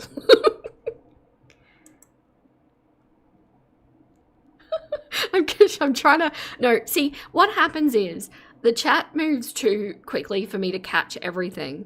And so if I miss the beginning of a conversation, then I have no context as to what's going on. And now I've walked in, clearly partway, something's going down. I have no idea what it is. They're having secrets. I'm going to go watch Rachel. Have fun. And rolling her eyes, it's very clear that this doesn't mean anything to her, or, you know, all it is a job, which I understand. Sure, loads of people go to work and they just grit their teeth and get on with it to just earn the money. But I think that when her job is to be entertaining, it's really obvious that that's not something she wants to do. She just thinks that she should be able to sit there wearing this fucking crown and be paid for like just her presence and not actually perform. But she is basically a performer. So she needs to do something. I can see what Keem is saying in that aspect. To recast this thing, and we got to stop thinking about ourselves, and we got to start thinking about viewers, because they're not getting what they need. Literally. But Amber has never cared. I mean, look at her channel. Okay, granted, it's gone now, but looking back, she has never cared about her viewers. Keem is asking her here to care about the viewers. Never going to happen. She's on camera saying, so what if I gaslight my audience? Who freaking cares? I mean, she told us. All we have to do is listen. The detractors, ALR. Okay, pop quiz for the class. What did Rachel say about her viewers? I should have done a poll. Does anyone remember? Does anybody remember what she called all of her audience? What, Chicken Gate? Veronica gets it. Rachel, you called your viewers idiots. Yes, we are idiots. Not a pop quiz. Yes, you've got to be taking notes. Did nobody give you info on that, Barry? Yeah, and she said they'll watch me whether they love me or hate me. Why do I not have these screenshots just permanently saved to my hard drive? Every stream I do, I find that I need to bring them up. I tell you what, I will try and set them back up again. I have a bad habit of deleting everything after I've done a video, and then I have to go recreate everything every time. But yeah, so, hello pot, I am Kettle. None of these people appreciate their audience. Keem doesn't appreciate his audience. He scams them constantly, proving that he doesn't give a shit about his audience. Amber doesn't care about her audience, especially evidenced by the fact that she's made no effort to get her own channel back up and running. And yeah, the queen herself, philosophy queen Rachel, called her audience idiots. 92 idiots in here. Well, 91 now. I think one got scared off. Maybe it was Rachel.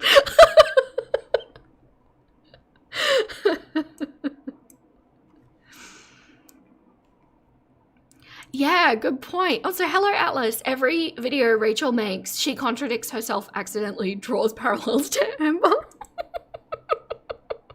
Perfect. Yep. Yep. Hello, Brylin. Did you miss anything? Just Rachel, being so perfectly Rachel.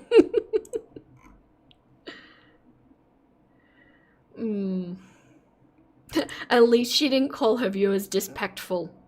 Yes, we can give her that for sure. Detractors, they are starving. They're starving to death. This got. I mean, it's kind of true. People are having to do things slightly outside the box. I don't really care. I'm so busy with my job that, like, it's perfect timing for it to be really boring. So see what I mean there? She's referencing her job again. I really think that this is a ploy to make us go, oh, well, yeah, she doesn't care about the money anymore. This is now pure content that she's creating. Which, by the way, and I know I've said it in a video, but I do just want to highlight, it's fine to do this for the money if that's what you're doing. I, at the very least, respect Geordie for being really upfront about that. He doesn't mince words. He doesn't pretend he's something he's not. He's like saying openly, oh yeah, I'm here for you to all be giving me money. Fine. If that's what you're about, say that. The problem is with Rachel is that she relentlessly and continues to try and prove to us that she's doing some holistic thing, I don't know, with a greater meaning. I don't understand what it means. And the fact that there is this black and white thinking that she has around money, where it's like, either you're doing this for the money or you're lying about it as a creator. You know, there's no room for anything else.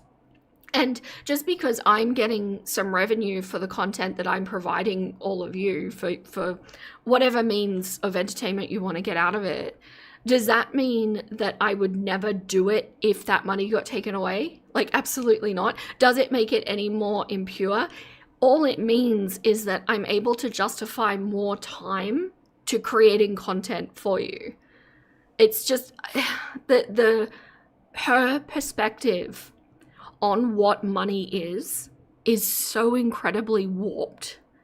And sorry, I'm going to sound a little hippie-ish here, but it's very capitalist thinking.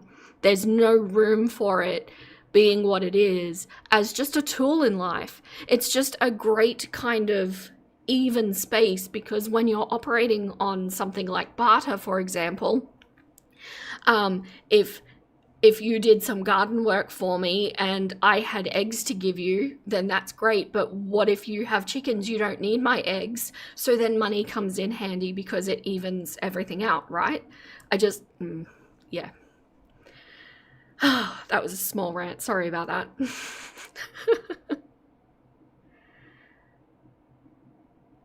Oh, you stopped watching Geordie when he crashed out on a super chat for telling him something very personal about their life. It was gross? Oh, okay. I will be honest. I have not been watching Geordie for quite some time now. I don't know. I discovered other channels. I've been watching a lot of Charlie. I've been trying to get in and support Nikki. And yeah, I don't have time for everybody. Do we need to keep an eye on him? Is he part of Rachel and Friends yet? Let me know. No, I'm not necessarily looking for more creators to cover. For me, speaking selfish. Yes, Miriam. I think she's grown up upper class or something. She just gives off those vibes, just kind of entitled. So what I can confirm, and by the way, this is information that is public by the people in question and is accessible still currently, I believe. What I can tell you is that at least both of her parents are university educated, which is a privilege that not everybody gets. It does seem that they have, at least economically, a more privileged life than a lot of people get to. But that can be deceptive, I will say. A lot of people hide an economic status in mountains of debt and credit cards, and it could be that. I don't know. But she absolutely views money in a different way than an adult operating in the world probably normally would.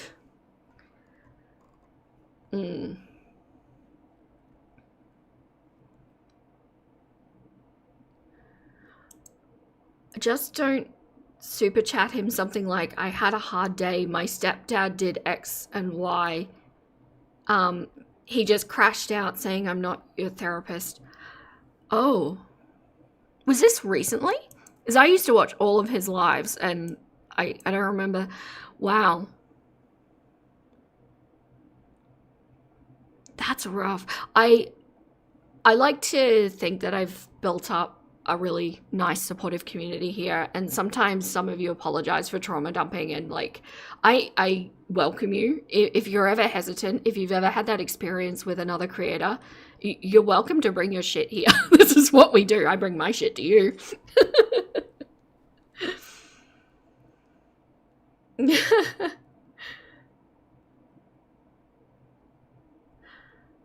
You heard the chatter before it all came out and was like, damn, ooh.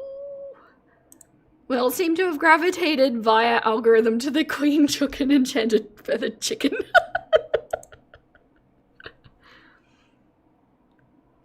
About 6 or 8 months ago. I wonder, that must have been a similar time that I stopped watching as well. I must have dipped out slightly before. That's if that's how it went down, I don't doubt you. That's not good. Yes, we all trauma bond over here.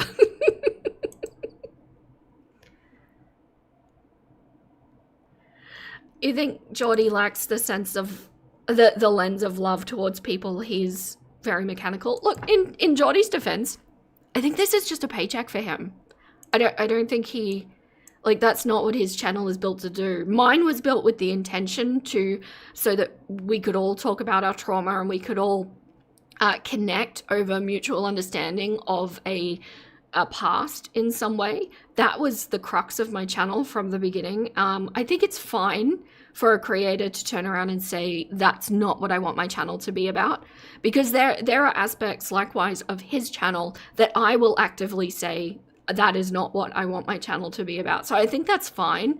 But I think there's also a certain social responsibility to be delicate with people's feelings. People invest a lot in the creators that they follow, and yeah, safe space here, absolutely. King, yeah, even in warehouse jobs that were a paycheck, I remembered real humans were on the other side. Not everybody is as, what's the word I'm looking for? Intuitive, perhaps. Open-minded, perhaps. Emotionally intelligent. Yeah, he's more of an entertainer and wants to keep things at arm's length. That's right. And that's okay. And so maybe as a viewer, you go in knowing that. That's fine. But make no mistake, there are things that are said in his live chat that I wouldn't tolerate here. Absolutely wouldn't tolerate. So, yeah. Anyway, moving on. But generally speaking, yeah, she's not feeding the people, is she? She's not giving us what we need. We need, I mean, that's what this episode was supposed to be. We need her to crash out. We need her to be pushed and do something interesting. And that's what this episode, like, promised to be. And I don't really... Hold on. No. He does have a PO box though, Vera. Are you all witnessing this sass that I'm getting from my own mod? If I recall correctly, if I know my Geordie lore correctly, I believe he took 5 years to get said PO box. So I'll put myself on the same time frame. Oh no, did I miss something? Because I was being sassed. think that they delivered on that whatsoever. Obviously, we're going to see. Amber wants to basically do nothing and be paid for it, even more than she already does, as in she doesn't have to leave her house to make money. Even that's not good enough. She wants to bring zero effort. It is definitely not the most exciting time for sure. Awful boring. And Keem, I'm not going to feed them. Well, girl, you've been feeding us for years and it's never going to stop. Is that what she was talking about?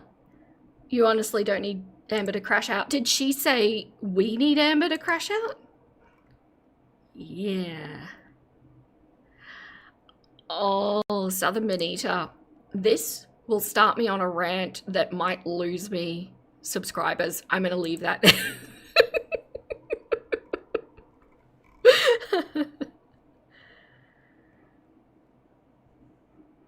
PO boxes are expensive nowadays. Oh, I don't think they're too bad.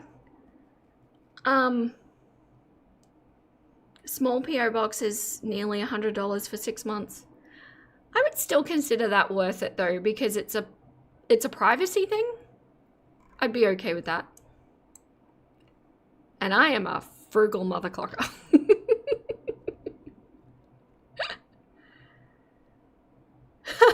I love that, Yamano. You've only unsubbed from one channel in your entire time on YouTube because you love some drama.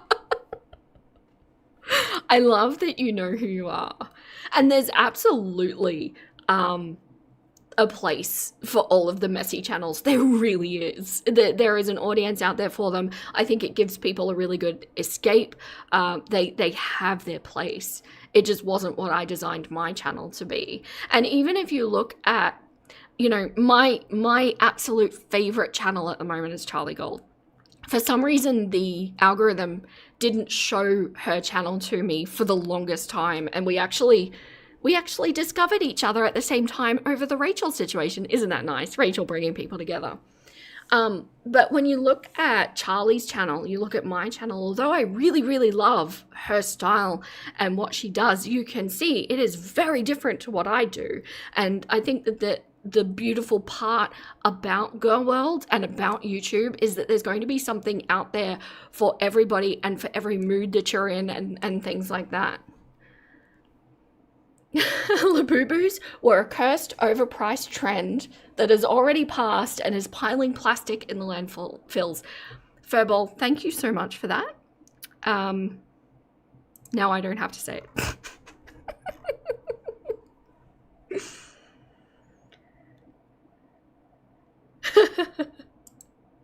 You don't know about the game, you just like to travel as a feral chicken. I love it. A little chaos demon.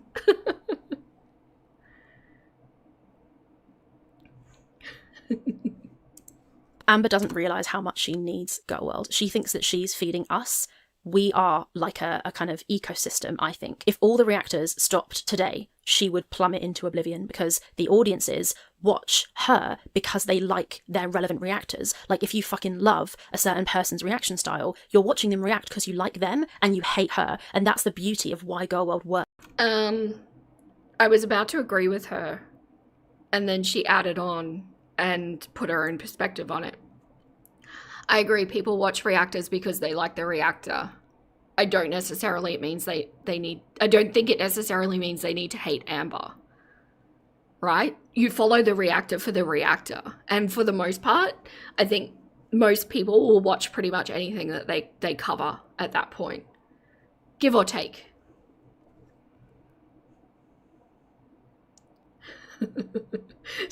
She's not getting better. I'm always going to be optimistic for a growth arc. You know, today's not the day. That's all right. Maybe her next video will be.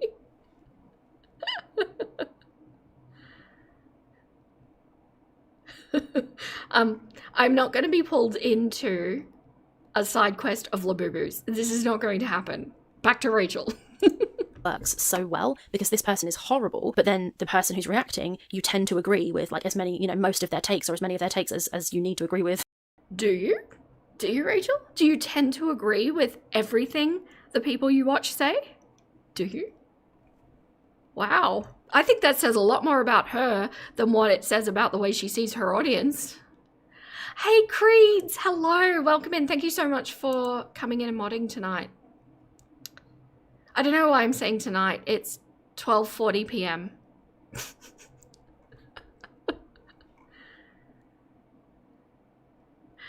Ah. Okay, I will side quest for fairy bread. I have a question. What's your opinion on fairy bread? It is iconic, it is an Aussie staple, and it must be had at every single child's birthday party, and maybe not just a child's birthday party, but maybe also a 40-year-old's birthday party.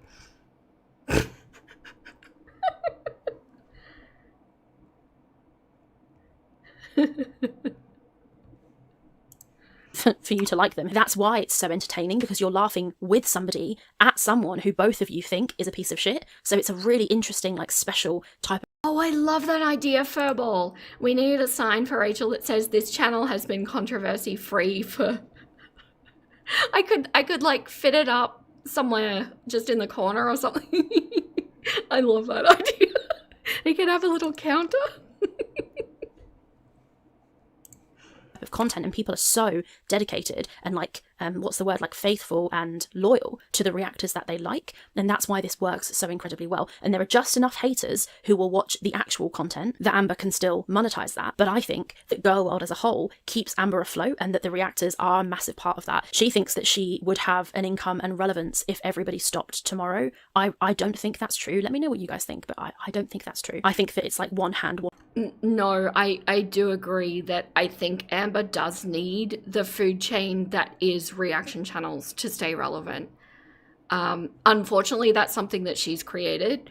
Could she reinvent her channel completely? Like, maybe. I don't know if she has the conviction or the patience for something like that. But King, this is salacious rumor. I don't know what you're talking about. How dare you? Yeah, somebody mentioned that necklace Rachel is wearing looks like the most, quote, old Rachel thing we've seen since the flirting scandal. She is returning to her roots. I see another controversy in the near future. We are on schedule at the moment, Atlas. It should be this month, although I will say that she did take a month off, so maybe next month.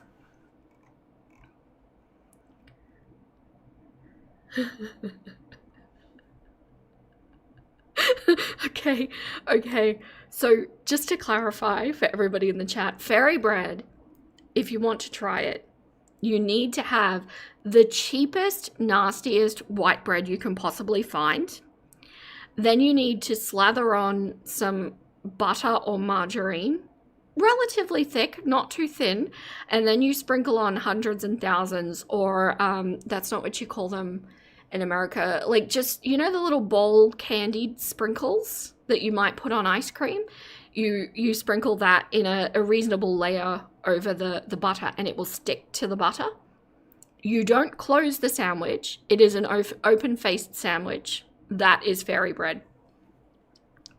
Yep, no cake involved. Nope. No, you don't French. No, that's absurd. Why would you ask that? Do I toast the bread?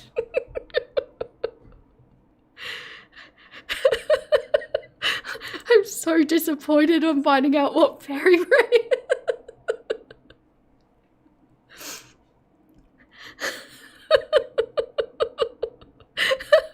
No toasting bread.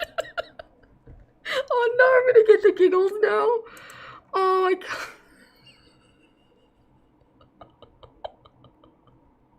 The last time I had fairy bread, my niece was sick everywhere, so I personally hate fairy bread. Oh, I'm crying.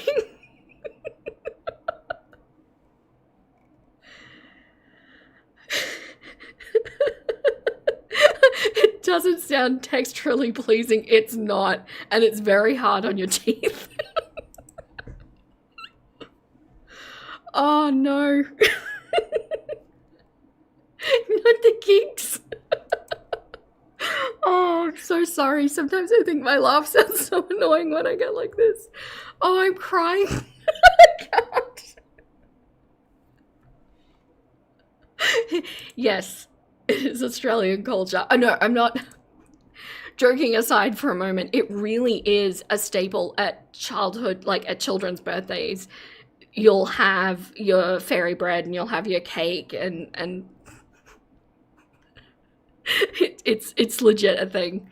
And yes, I did legitimately have it for my 40th birthday. I will say that it was different in my mind from when I remembered it. It is too hard on my teeth now, you know, these days. Oh, wait, New Zealand does it too? I didn't know that. That's so cool. Oh, dear. Yes, because I've been badgered, I admit it. Okay, moving right along. Replay Nugget's gonna be like, what the cluck? I clicked on a nice Rachel reaction, and here we are talking about clucking fairy bread. Washes the other, you know. Amber feeds Girl World, and then Girl World keeps Amber earning money. That's what I think. This is a two-way street. We're not like leeches sucking off her. We're doing her a favour. I think we are anyway. Let me know what you guys think about that. I have a meal ready for them today. You're not going to feed them. I hope he does have a meal ready for us today, but I don't think he does. Well, that's the price of, you know, putting on a show. Because you told me coming to the LCU, Girl World, the detractors, you're going to get like a boogie moment. You have not given that to me. I have not had the fucking opportunity. The detract. I'm sorry. She's had every single opportunity to do whatever. I just wanted to show. And now I've lost my chats. Ah, this is fairy bread. Yep, that's what it looks like. And that's how it gets served. Pretty much, yep. Just in case anyone was wondering. The hell she wants. And a boogie moment. What the hell's a boogie moment? Boogie's even more hated now than he was when he started. The fuck is she on about? Don't even want to watch anymore because it's so fucking boring. Guess who's I gonna eat? would like for you to address the chat because they're really fucking pissed off at you because we hit that goal and you said that you would keep tech on and no matter what Amber said, and now you're taking tech off early and the chat feels like you scammed them. Where's the other 3,000 people that are normally here every day? We have 3,300. I don't know what Tech said back to that because obviously seems like it's been cut. But fair play to Fupa for bringing that up because yeah, technically Tech said if you guys raise $7,000, we'll keep Tech, and now allegedly. Like, yes, exactly like a sprinkled donut, except no icing and no donut, just bread and butter. They're not keeping him, but I expect that he'll probably stay. None of that stuff, none of the kind of like structural who's, you know, doing what show and the sort of internal LCU drama. It's always faked. So yeah, I don't think it means anything. People. Yeah, where's the other 3,000? They're not here anymore. All right, they left. The show has been dead. The show's been boring. I'm sorry. We got to switch it up. I just know what needs to be done. And if we wait until the end of the month, bro, the show might not ever can succeed. Like, I got to fix this thing. So let's get through it, right? Amber, you've historically had such a huge rise in social media. Keem, when do the refunds start? Scammer. I hear Amber saying she wants you to stay. But no, she doesn't want you to stay. She has said it to me privately. Yes, I do. In front of Thick Gemini. I've never said that to you privately. We can talk to Thick Gemini right now if he wants to come up. No, she has said actually, that I'm you don't tired of you deserve lying on my queens. name. What happened to you not talking? Constantly happening. It is what it is. You are literally known as the liar of the internet. Amber, do you have to admit to an addiction? Well, I mean, I've watched Tech lie in previous live streams too, so they're both liars. I'm not exactly going to fall over myself to believe when Tech says that Amber said she wants to kick Fupa off because they've both lied. So everybody lies here. You can't work it out. It's not even. Yeah, I kind of agree with that sentiment. I think just side-eye everybody on the LCU, it's safer.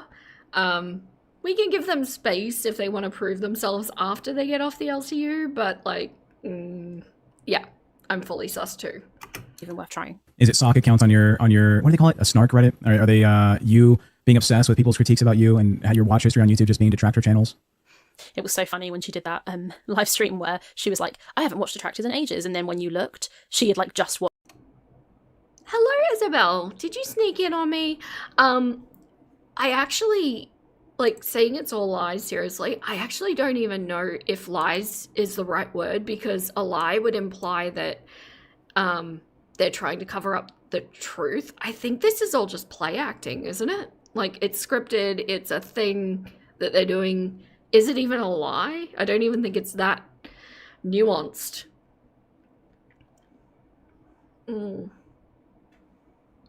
Watch Studio Deets and like just watched people. It's just so funny. She says she doesn't watch us and then she knows everything that we've said. Hilarious.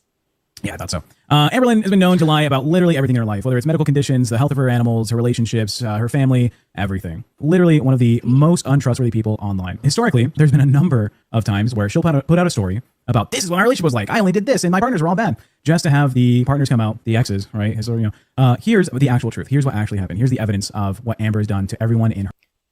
And also part of that, and the reason that that's interesting is because it's not so much like, oh, someone's done something wrong and then one person comes out and accuses them of a bunch of stuff. That one person could be lying and we don't know. But what makes it more credible is that it's been a repeated pattern. There have been multiple exes over and over and over again, and the kind of stuff they've said has been the same. And if you date someone and you love them at one point, in order for you to want to publicly humiliate that person and bring facts about them to the surface, they must have treated you so badly.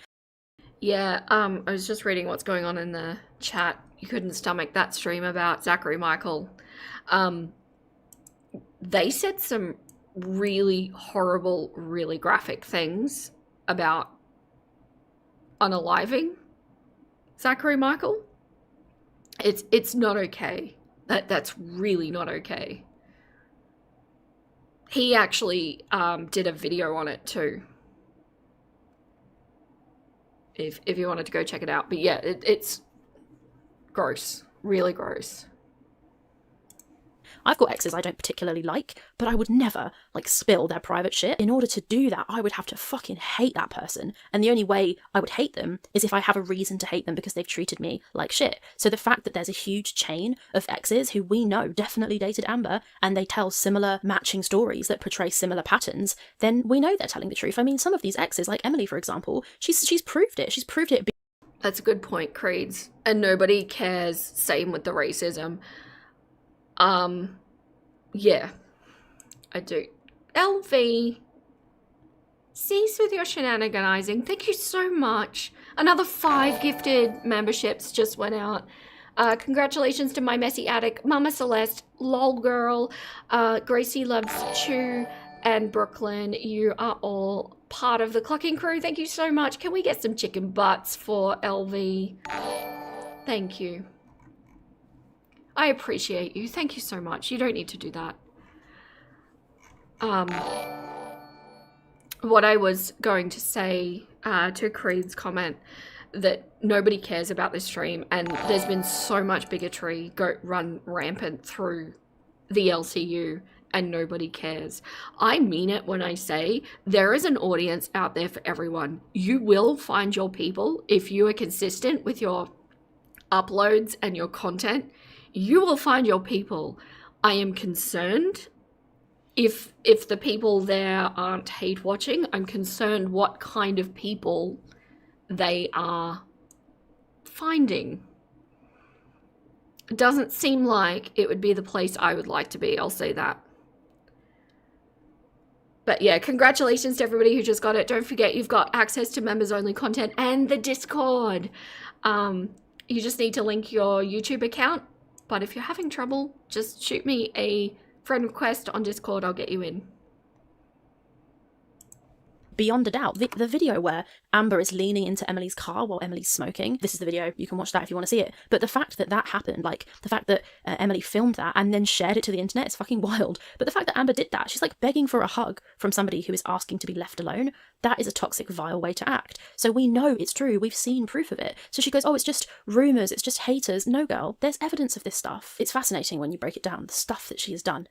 Yeah, some might say that there's so much evidence that you don't need to go touching the poo to get said evidence. Just, you know, putting that out there for anybody who needs to hear it. There's proof of all of it. Her life. World isn't here to watch Amber anymore. No one followed her to her new show. We're pretty much done. Yeah, if Amber actually had fans that loved her, they would have donated to Hero. That just sucks.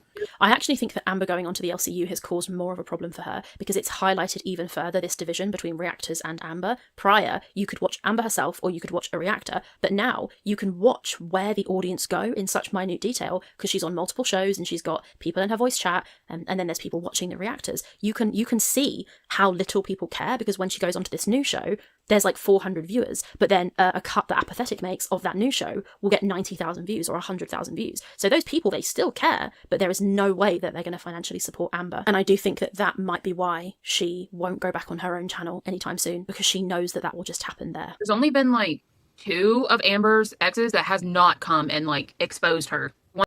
Yeah, I do agree. I think at this point, she would be getting a lot more pushback from her community after having been on the LCU. I do think there would have been a time where she could have gotten off the LCU and gone back to her channel without too much grief, but I think it would have been in that first month because there would have been some understanding on some level from the community that still supports her that she needed to make money, right? That makes sense. But it's gone for too long. She's done too many heinous things, and it's gone past a point that she would need to do a lot of work to pull it back. Hey Des, hello. Welcome in. Hello Geek Endeavors. Sorry, I think I've missed you. Hello.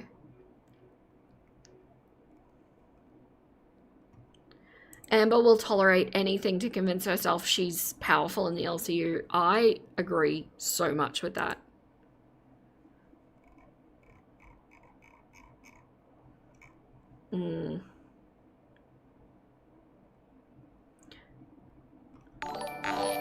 Ruad, thank you so much for being a clucker for 1 month.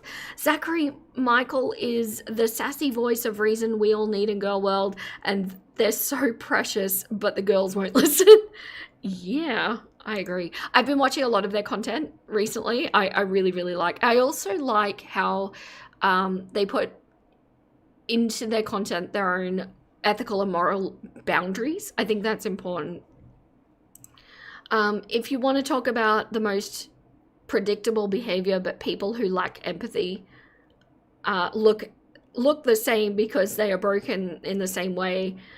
Your buddy is reading Greek tragedies. It's even in those. People have always been the same. I think we will always be the same. We like to think that we're more gentrified and more evolved, and no, people have always been the same. Ones that didn't were Jade and Crystal. Okay, so they've spoken positively about dating Amberlynn Reid. They like never came to the internet and said anything. He's had like 8 different partners at this point. What is the phrase that we're thinking of? Look at her just sat there colouring, wearing a tiara. Like, 35-year-old woman hasn't left the house in 7 days. Doesn't walk her dog. Just colouring on the internet, wearing a plastic crown. It's fucking sad. Like, it's fucking sad. Something in Petals Eavesdrop? What am I thinking of? Rain and Petals Eavesdrop. Yeah. For the fans watching, Amber hates literally everybody.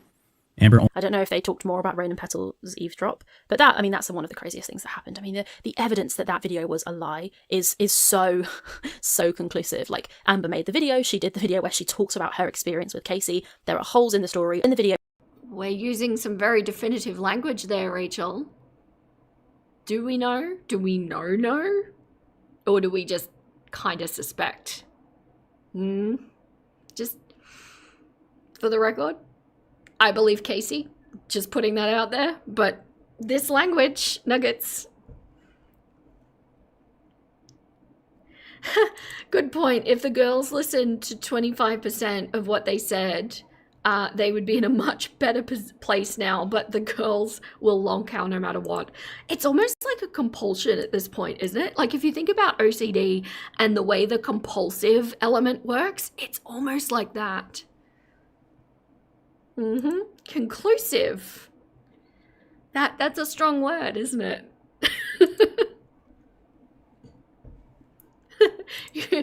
You have holes in your ethics, Rachel. Let's talk about that. Yeah, where she talks about it and accuses Casey. The way she speaks, even down to like her physicality, the way she... Oh, are you really a friend of Casey Des? That's very interesting. There's a reason you hate Amber legitimately. Yeah. That whole video that Casey put out, he came across as nothing but sincere and well-spoken. And anybody who's had trauma in their background, I think resonates with that message that happened. And I fully believe Casey and the claims he made. What I'm pulling apart here is... Rachel, everything is objective fact. And even when what she's saying is technically the correct thing, she's so black and white about everything. You hate that Rachel constantly brings up Casey and Beck. You're even a mod for him when he was active again on his channel.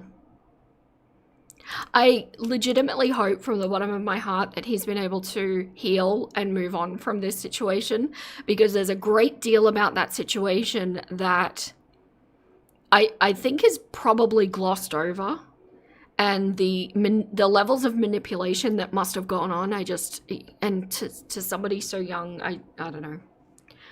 I hope he's doing well.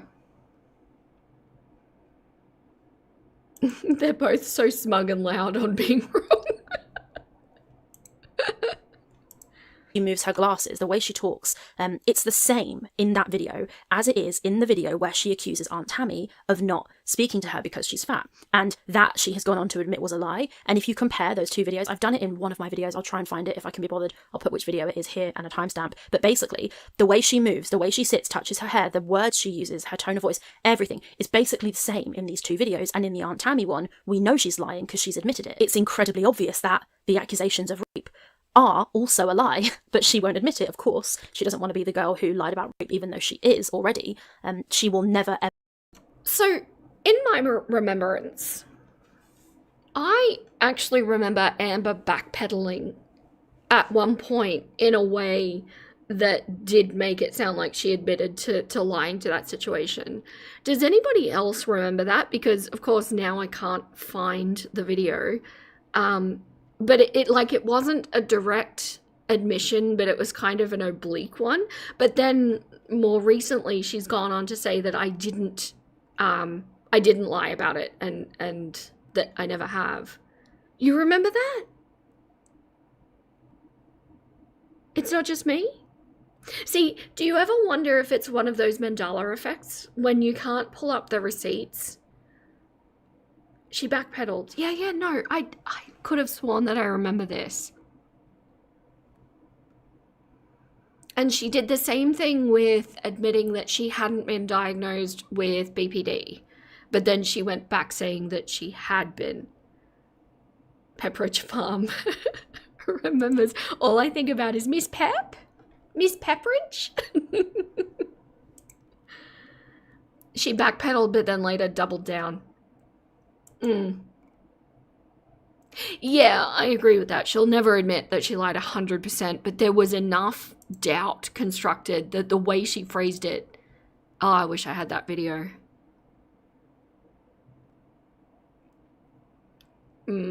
She dances around it. Yeah. You went off a bunch of meds and your memory isn't the same, but there's a lot of flip-flopping. Yeah. I do have a semi-good memory for these sorts of things, but I'm also very consciously aware that the human brain can construct memories, so I never want to definitively say. I'm pretty sure I remember it.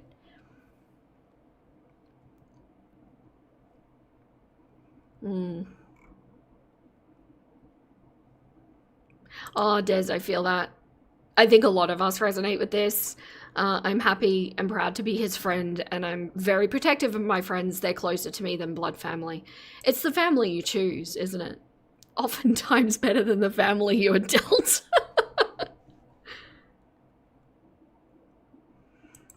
Also, the fact that Casey would never have spoken on it publicly if he hadn't been absolutely pushed to it. Yeah, 100% support from me when it comes to standing up for oneself. Hope it brought some healing. Yeah.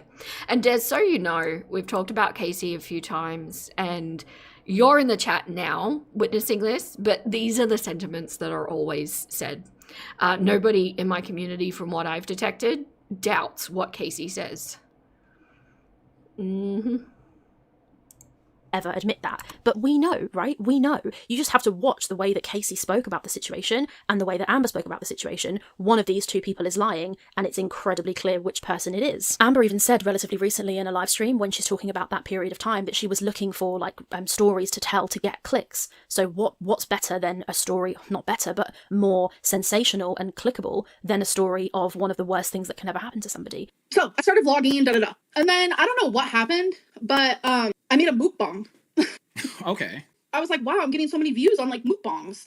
And then all at the same time, I was like, let me share stories that are super drastic, that'll appeal to the eye, right? So I decided to share a story about a past relationship I was in where I was abused. She wanted views. She lied about R word for views. She thought Casey would say Thanks, Neo. Sleep well. Hopefully I'm decent background noise for you. nothing, and she didn't care how it would affect him. And now she's doubled down year on year on year because she cannot admit that she lied, because if she did that, she would be ruined. I mean, she's ruined anyway, but she would be even further ruined. So she's been reinforcing that lie this whole time. And you know what really pisses me off? When you have somebody who's lied about SA like this, not only does it undermine the experience of people who have legitimately gone through it, not only does it essentially create a where there's smoke, there's fire situation for the accused, which, by the way, is why I'm so careful about calling people feeder or not, for the same reason. But it also creates an air of doubt across everybody who is claiming SA. It makes people think, oh, but what if it's not true because it wasn't true that time? It's dangerous on so many levels.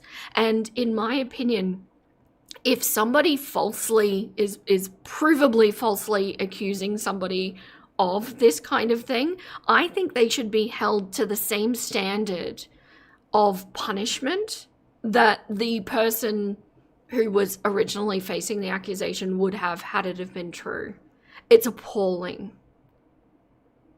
And it's one of those gross things, you know, when the Me Too movement was really big, you want to believe these victims, because to not believe, and I know this is problematic as well, I know I've gone around in circles a few times with people about this, but it does so much damage to not believe somebody who has legitimately gone through that. But the people who are misusing it, the people who are using it to say, oh, I regret that situation, or oh, I don't like that person, so I want to get them, it's horrible. It's not okay. Yeah, it makes you so mad, making it worse for real victims and survivors. Yeah, arse-hats, also love that word. I agree with that. Out of all of Ayla's exes who have said anything about their relationship, Casey is the most credible. Yeah, there's just something about it. It to me, reads truth. Yeah. It's not good.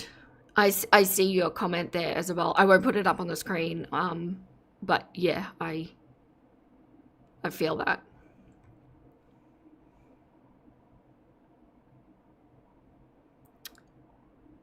Right. You did 2 videos breaking down Mr. Snowflake's video about it all and his interview, where I broke down why I personally believe him over Amber, especially as I was a victim of SA as a child.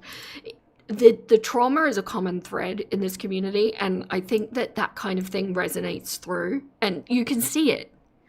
When you've lived it, you can see it. And that's just one of her lies, and there's like 500 more of them. Only loves herself. There's not a single person in the LCU that she genuinely has a connection to. It is just people she can use for her gain. She doesn't care about her fans. Apparently, Go ahead. she likes Gemini. She likes Gemini, and that's about it. Gemini's just useful. Gemini probably stems from her like weird obsessive desire to have like a gay best friend. Didn't Amber like I think that Tech hit the nail on the fucking head just then. I believe that. I think that's so true. record was it Destiny in the bathroom and showed her ass on camera? Yeah, her ass was, and probably still is somewhere out there On the internet, allegedly, right? This is, you know, we don't know for sure, but probably. Beck even came out when they did their expose of their relationship with Amber. They Look at her fucking nodding at this tarot card she's picked. Jesus Christ. Sorry, Food was talking about Beck. even said that in the beginning, they really didn't want to be on camera, but Amber just kind of was like, And right about here, Keem jumps in and the entire tone of the stream just shifts. Suddenly, it's not about exposing Amber anymore. It's all about control. And honestly, this is exactly what everyone expected. I love Bus and the current castle. Yeah, I think it's a shame because during that previous bit, so there's I suppose, a noticeable difference now that Keemstar has joined the call. But you can see that during all of that conversation, Amber was deeply uncomfortable. She was doing her thing where she pretends not to care. She's doing colouring and doing her tarot cards. But actually, she's at fucking work. She's supposed to be making a show and she's just not speaking. And it's so shitty of her because your job is to entertain and you're not even talking. It's like she's giving nothing. And I don't like Keemstar. I really don't fucking like Keemstar. I think his stuff he's done is absolutely awful. And with that being true, I can also see why, as somebody who's employed, quote unquote. Did everybody watch Charlie Gold's live stream where she went through everything about Keem?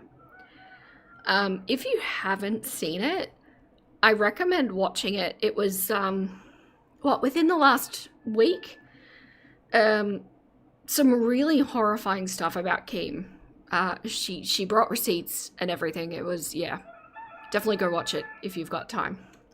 Quote, Amber, to the LCU, he would want her to put on a show and she hasn't fucking spoken in 15 minutes. I can see why that would be really annoying for him. I fucking hate him, but I can see why that would be shit, right? It's shit for us, it's shit for me. She's not saying anything. How are you supposed to make content out of that? She's just not talking. A lot, but I'll be honest, this episode is depressing. Tech, you promised going hard at Amber, and this is weak. Oh, it's you coming could up. go way harder. I think you're a great Tech, but this is too soft. We will get harder soon. Look, can I do a little bit of coaching? Sure. Sure. Yeah, tell Amber to speak more. Amber, you definitely need to speak. Oh, cool. Kat's chat did a doc as well.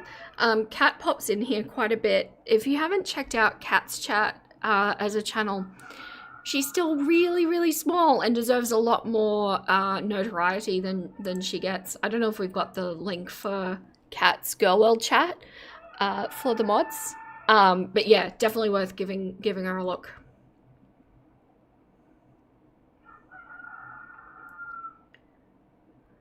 Oh, I'm so sorry for everyone that it's gotten a bit heavy. We'll be moving off the conversation now. I apologize, but definitely look after your own mental health. The boys are giving you moral support, if you can hear. Thanks so much, LV. Speak more. But tech, there's two stages, right? There's entertainer, I'm on stage, it's time to entertain, and then it's like funeral director tech. You're like, yeah, she also did this, and apparently she's an adulterer, and it's like, Well, are you supposed to talk about like accusations of R-word in a really like positive, happy way? This from the man, Keemstar, who, by the way, said, actually, I probably can't specifically say what he said because it would be really, I'd have to beep like every other word, but he's made some ridiculous comments about R-word, put it that way, and saying certain things do and don't count as R-word. He said like some horrendous stuff, so just bear that in mind, but you also... Do you want to know something really funny about the roosters? So I did a really sneaky, super quick run off to the loo. And I didn't feel the need to introduce it because I thought Rachel was going to talk for long enough. Freddie, my Barnavelda rooster, announces me every time I go to the toilet. Every single time without fail. Sometimes even in the middle of the night. How he knows I'm in there, I have no idea.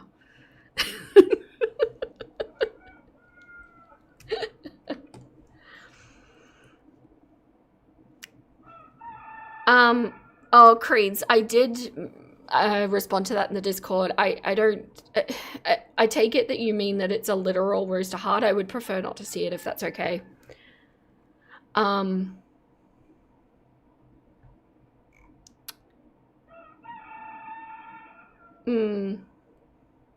feel like it's all just the same low empathy people and it's just something they use against us high empathy people because it works for them. Right.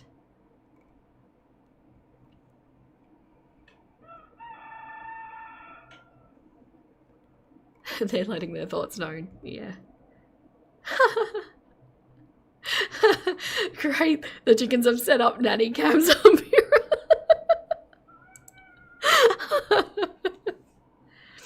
They always know when I'm getting heated in the conversation too. I don't know how they know. It's quite impressive. Roosters are weirdly emotionally intelligent.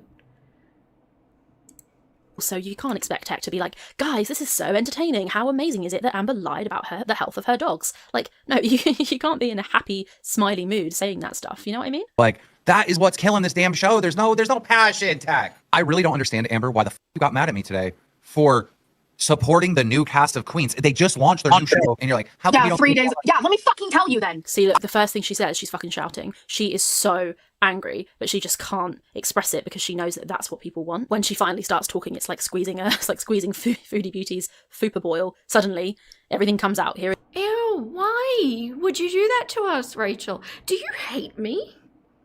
Why would you? Oh my gosh. Oh. It is, she's pissed off as hell. Okay, then do it!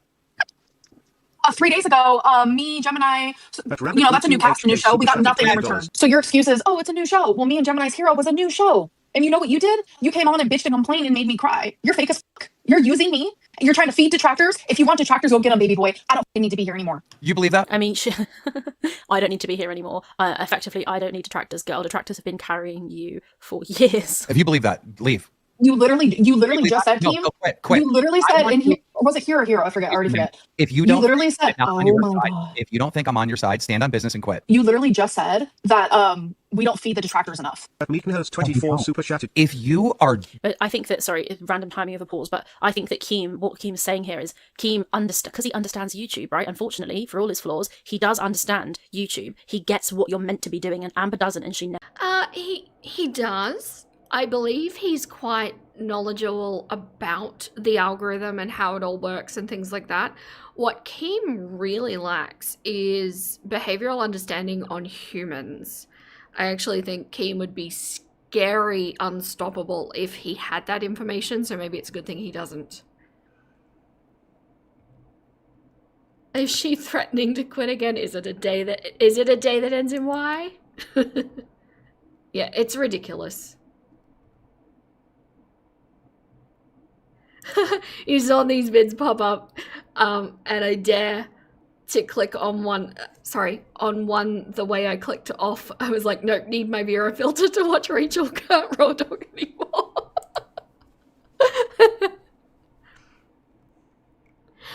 And that's it, isn't it? I know that we're kind of really the lives here watching her is just designed to be keeping up with her until she does her next major cluck up, which she will inevitably do. And some people, I think, find it a little redundant information, but a lot of you won't watch her straight. So, yeah, that's why I'm here. Thanks so much, Arukachu, for heading in. Have a good night. Aphantasia for the win. I envy you sometimes. You agree, Vera? You'd very much like to say Keem is just dumb, but he's quite the opposite. He can. I do think I think intelligent is the wrong word. He's definitely more intelligent than the people he surrounds himself with, but he's very savvy. And a lot of what he does seems very calculated, but then he'll go and do moves that I think are just idiotic, that makes me think, you know, am I wrong about him? Although somebody on the Discord, I'm so sorry, I don't recall the name associated with it, pop up if you're here, but somebody said it's probably just because he's drunk. And like, yeah, there's randomness because he's inebriated constantly. Never has. And Keemstar is trying to do a really odd thing where he tries to keep Amber engaged enough that she keeps coming to work, but piss her off enough to please the audience, but not piss her off too much that she leaves. So he's treading like a really difficult situation here. And I think what nobody really knows is what would be Amber's breaking point. Would Amber just quit? And at which point would she just quit? Because she doesn't have a monetized channel. She has no other way to make money unless she goes into creating feederism content, which I would not put past her. That could happen at some point. I genuinely wouldn't be surprised if we saw that arc at all. At that point, I think I would be out.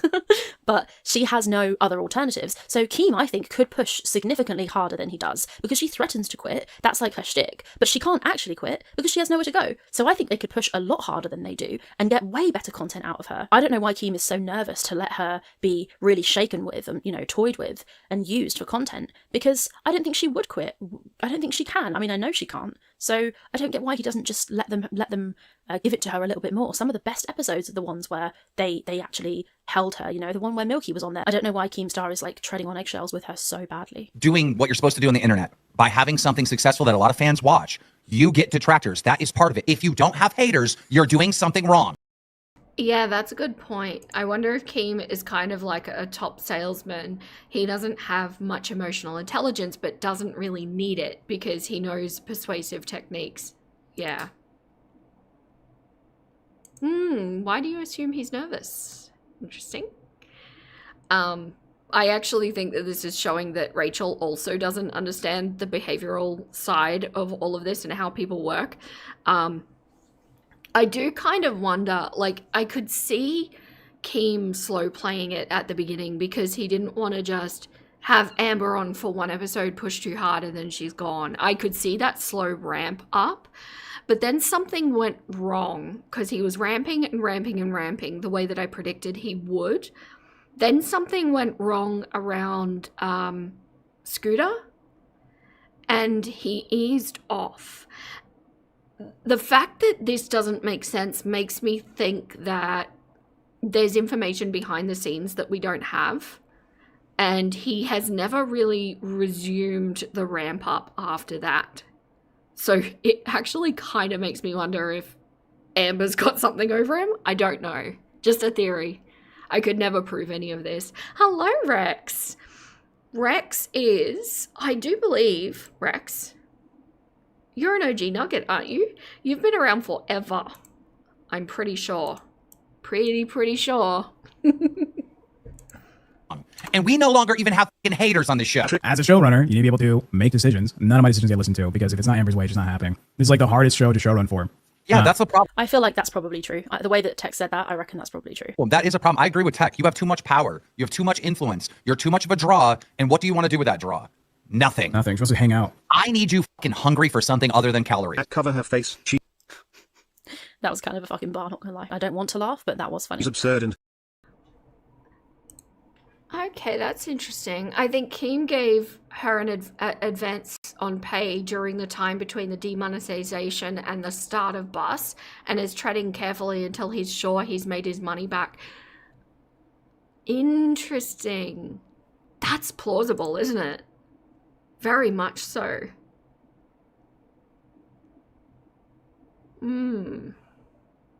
Hello, Bee Thimbles. It's 4:20 a.m. No. Are you not asleep yet, or have you gotten up really early? Either way, I feel bad for you.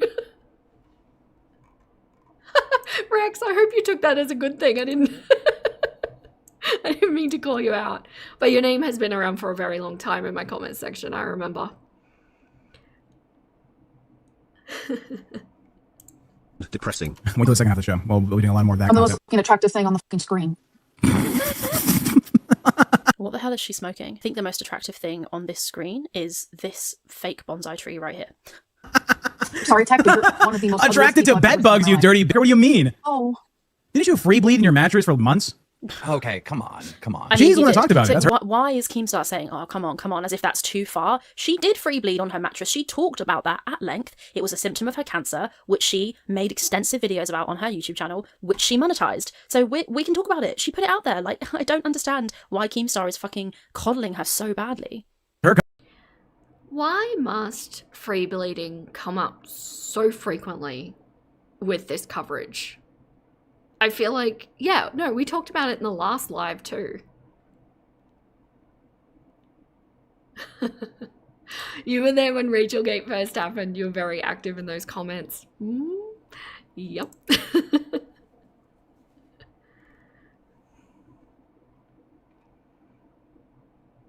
Yeah, he needs to stop playing her when she rage quits. It would change the whole dynamic. Yeah.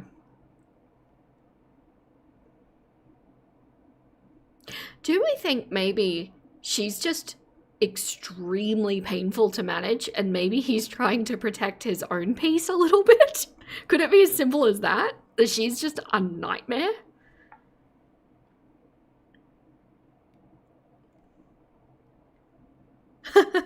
You just randomly woke up. Your chokin senses must have been tingling. Actually, you're in pain. Oh no, but you like the idea of chokin senses tingling. Yes, yes. My chokin senses regularly tingle. I'm sorry you're in pain.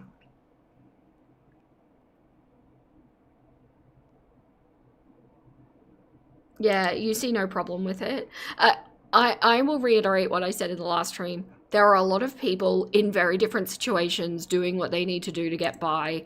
It is what it is. It's used as a funny thing with Rosie and with Amber because they are ridiculous and reasonably horrible people, but like the options available to both of these women are limited. I agree with that, Caden. Yes, I don't think we need to know about Amber's bodily processes. Content. That's what you want to do, is look out, woe is me, I'm awful, my life sucks. Please donate so I can save my dog. Haha, I tricked you. My dog was going to get paid for by my mom and grandmother. They can spam I scam them on 7K all Little they comments want. like that show that Tech does know what's up. He knows what she's done. He knows the law. He's just being constantly held back from actually saying it. I firmly believe Tech fucking hates Amber. He just has to be careful how much he shows it because he's trying to make a show with her. But they just deserve better than this. I will scam you. I know you deserve better. I called Amber in good faith and said, hey, I'm leaving Texas. Can I come IRL on your ass and like pop up on bus? No, I don't let people come to my house. Yeah, I mean, the idea that Amber would let anybody come to her house apart from obviously random people she doesn't know but has fallen in love with on the internet, like Emily, for example, or Erica, she'll move those right on in. Don't worry about it. But when there's an idea that it will be a man or somebody who would have any kind of control over her, she would not allow it. She will only let people into her space if she feels that she can control them. The concept that Amber would invite Keemstar to her home is like such an alien idea because I think Amber exists in a world of make-believe. The LCU facilitates this, and I think YouTube has for her whole career, facilitates this imaginary life that occurs in her head where people are obsessed with her and they care about her on the internet, and that is where it all happens. And so the idea of somebody coming to Is Rachel stealing my talking points? her real life, to her real home, it would burst that imaginary bubble of who she thinks she is in her mind, and that's why Keemstar can never meet her, and that's why she would never go to fat camp, because it would merge two worlds so spectacularly. People would see that she's not the kind of semi-made up, put together narcissistic goddess that she can put in this little tiny square. She's a real human who smells and can't stand up for very long and is constantly eating and has all kinds of mobility problems. That person is not who Amber is in her head. In her head, she's a completely different, like, famous, fat, kind of Venetian, or is that the right word? Like goddess, like Venus figure. And if people see her in real life, they realise that's not true. That's why photos like this. I think Rachel may have just called Venus fat. My goodness. That's a take.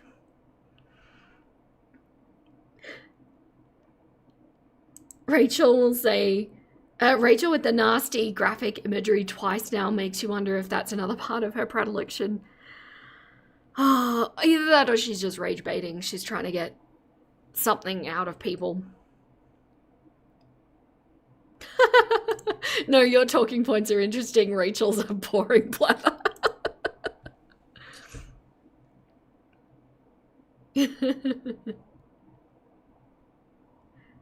Oh, that's so cute. I'm just seeing that Bee Thimbles and non-binary finery know each other, and now I'm thinking that you've never been in the live at the same time.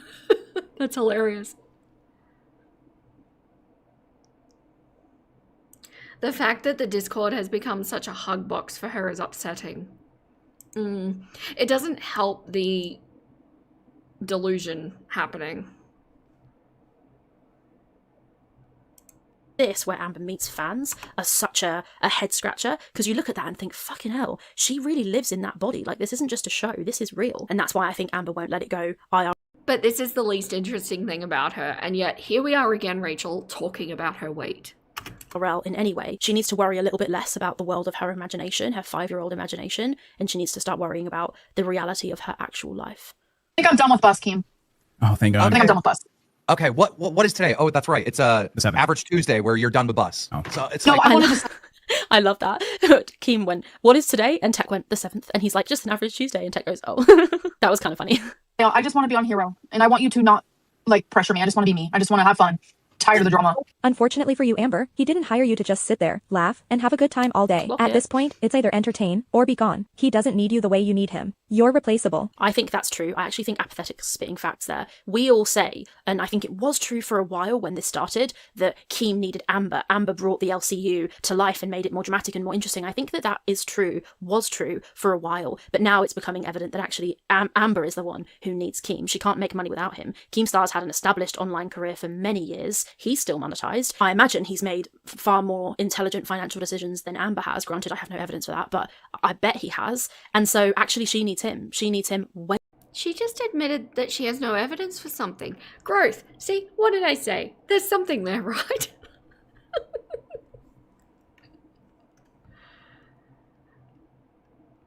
Shows how small girl world is. It's funny, isn't it? You see the same names pop up, but it's got to be reasonably large, given the views some people get.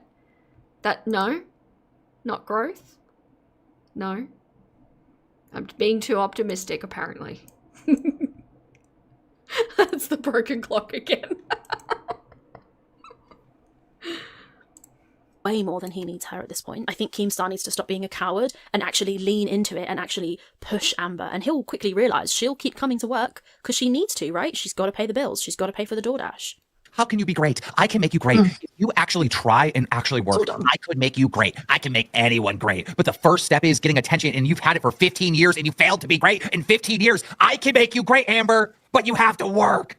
You just have to work. That's all. You just can't be lazy. That's it. Her law is so interestingly awful. Where are the clips showing the lies? Also, stop letting her boss you around, Keem. First of all, Hero isn't that bad. Amber, unfortunately, branded it the wrong way to the whole audience.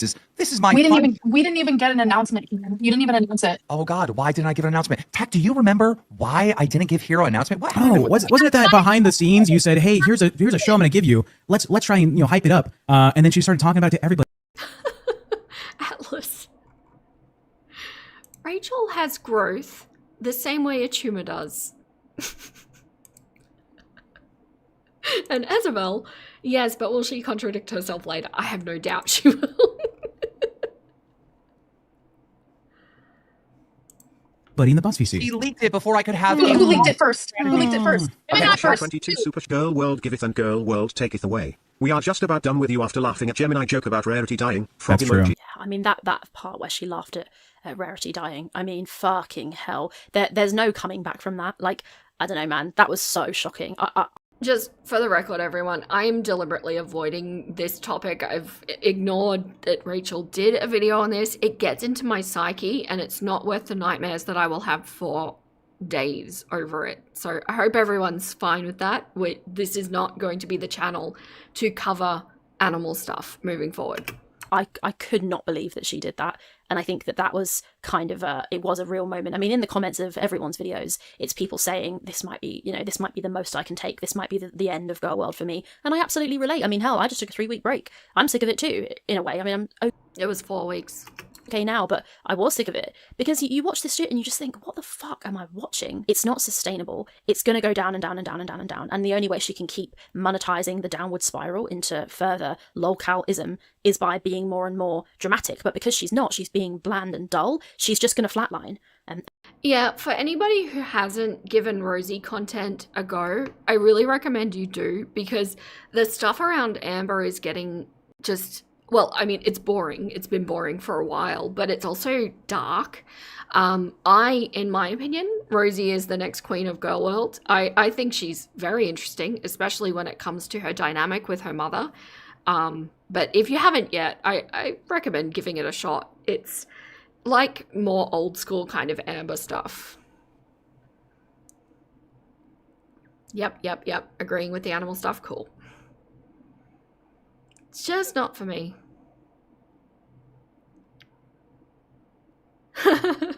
As a mod for Vera, you get an automatic honorary position. I love that.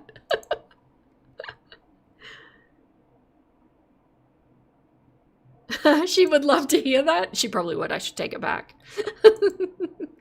Yeah, Rosie has really gotten onto my radar very heavily recently. And so much so that I really don't care if Amber ever comes back. I just don't. It's not interesting.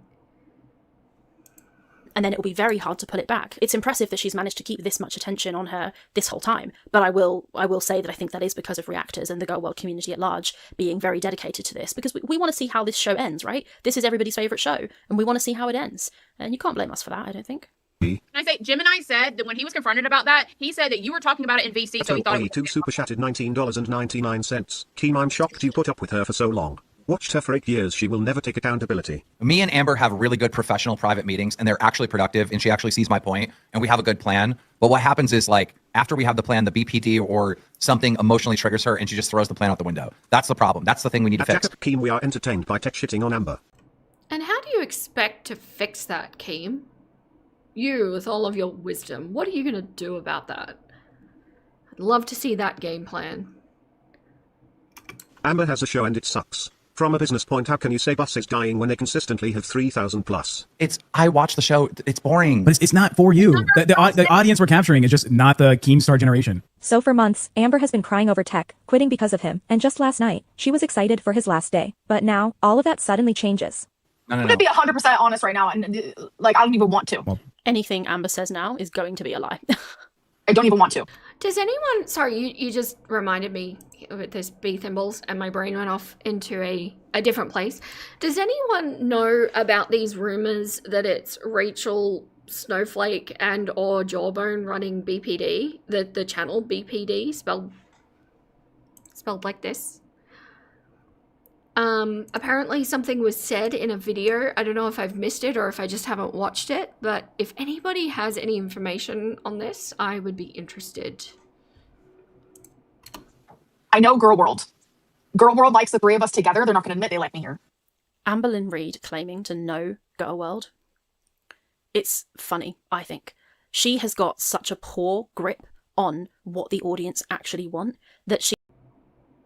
Rachel is about to speak about Amber once again in a way that could directly be applied to herself. I don't even know what she's about to say, but I know by how she's saying it and how she started it, this could absolutely be Rachel.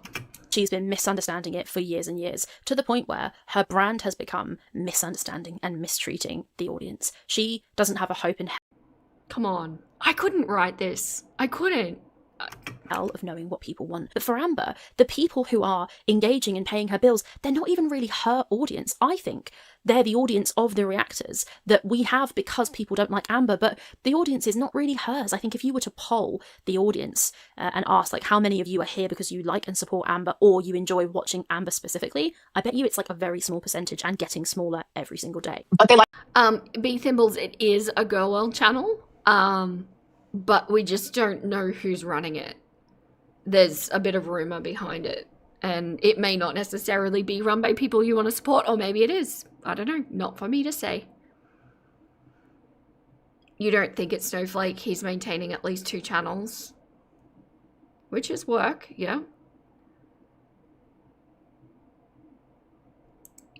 You haven't heard that, but you're familiar with the theory that Jawbone is actually... What is SF? With an AI voice? And there's also a rumor going around that, oh, what's her name? Studio Deets is Lunchbox.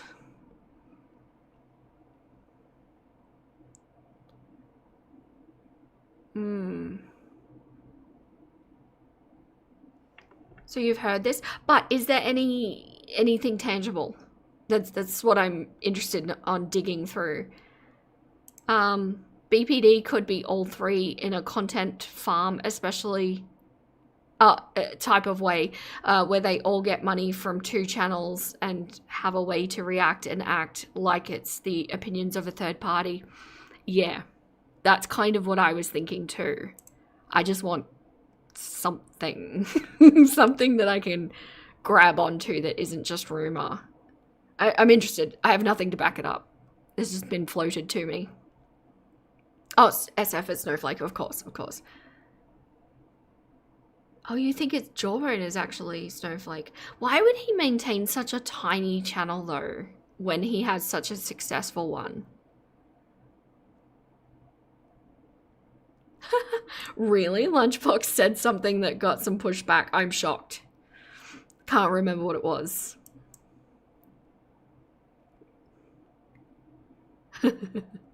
You thought Always Yumia was Salty Crab because their voices are so similar.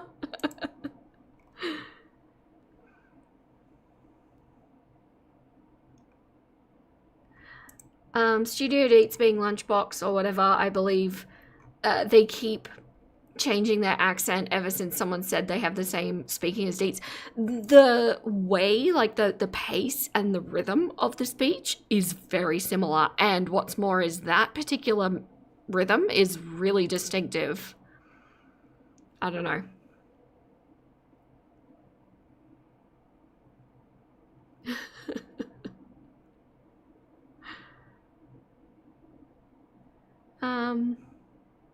Yeah. He is, yeah, with how often Snowflake is still posting on his main channel, plus B-roll, you don't think he has a sock. Yeah, just interesting, just interesting.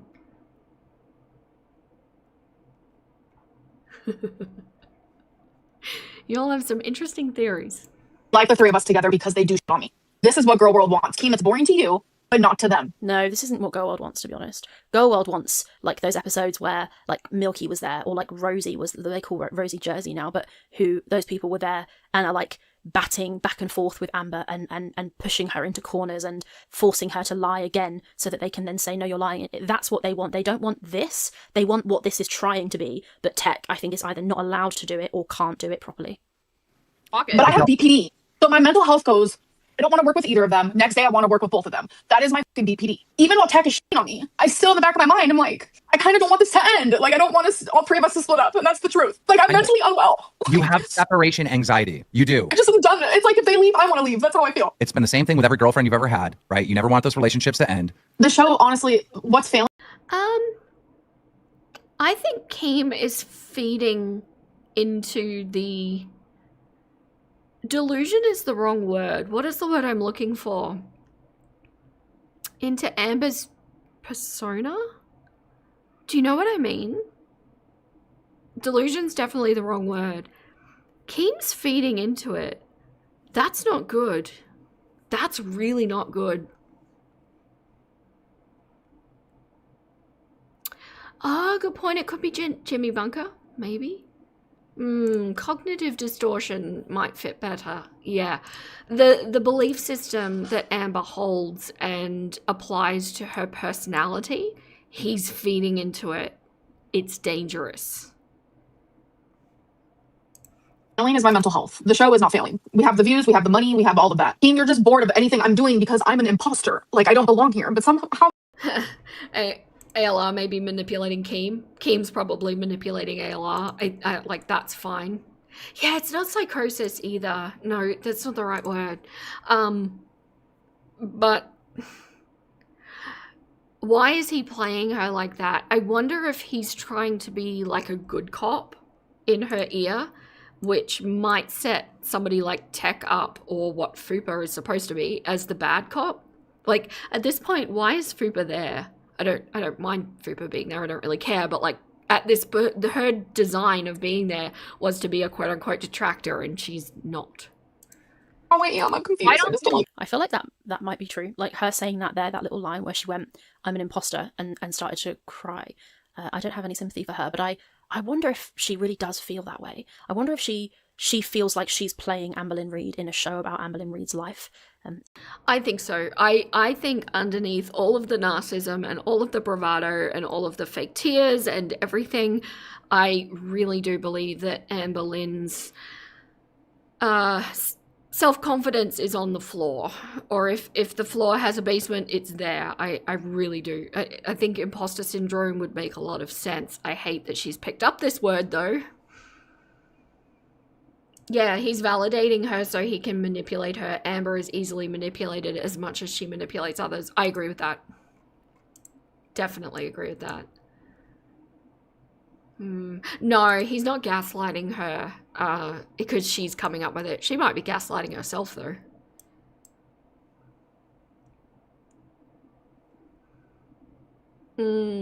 Amber makes all of us BPD chuckins look bad. Yes, she does.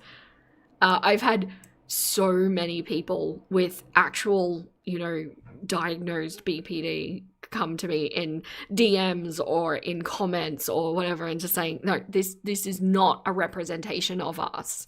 We do what we need to do to make sure that our life works for us and we don't just give into it the way she does. And the real Amber, I mean, I think that's true now she's on the LCU. Her real, like, nastiness and hatefulness, don't get me wrong, like, that's all real. But when she's being asked to perform like a kind of entertaining dancing monkey for everybody on the LCU, I can imagine that she probably does feel a little bit like, what the fuck am I doing here? But she's got no choice but to do it. It's a strange dynamic to watch happen. And the problem is, instead of recognizing that she doesn't fit this format, they're trying to force her into it anyway, because she brings views, she brings money, and they're hoping they can turn that into moments. But instead, it just comes off forced. Tech cannot get in his entertainment role, and it's probably just experience. Just no, give me the power back. If I had the power, then we're f***ing going every day. 335 You're not ready for super chatted this. 90 womp womp Amber, we aren't here to see you cry again. Can we please get back to Amber's timeline and what we want to see? Fair. I want to do tryouts and start from scratch. Tech, it's not just you. Right, this is the best I show. mean, this has totally ruined the show. Like, Keem coming in and like, what's the word, derailing this from what they were doing, which was covering Amber's Law, and now it's this. Like, he's ruined this episode. It's so annoying. He's done it so many times. Runner that you've had with Amberlynn historically. No, he's softening it, though. He feels like he needs to be in there for some reason to take the pressure off Amber. It's possible that she's typing to him while they're on live. She's on her phone. She might be having a whole conversation with him behind the scenes. It's all pointing towards you don't like the content, but the audience likes the content. David Jaffe covered one day, and it was like night and day. You know what I mean? The vibe Like, for you, but you love Jaffe. That's like it's different. I'm appeasing the audience that does want to be here. I think Tech is in a difficult spot in the sense that he is trying to appease the audience in a way, but he's trying to keep Amber happy, and Tech is also trying to keep his manager, Keemstar, happy. So arguably Tech is in an even more difficult position than Keemstar is in, you could argue. That's not me saying I like the guy, but I can see that he's in a funny position here. But I disagree. Oh gosh, I don't know who he's trying to appeal to, Girl World or LCU watchers, but if it's Girl World, you completely missed the mark. Joffe is one of the least liked hosts so far, and that stream was straight up unwatchable. We could argue about this forever. We're just gonna disagree, right? And I'm not kidding on you. Keem, you're low-key wrong. I'm not. By the way, I have a bet with Yo Mama for $1,000, and if I break up this cast, the bet is off, and I'm easily gonna win it if I keep this cast together.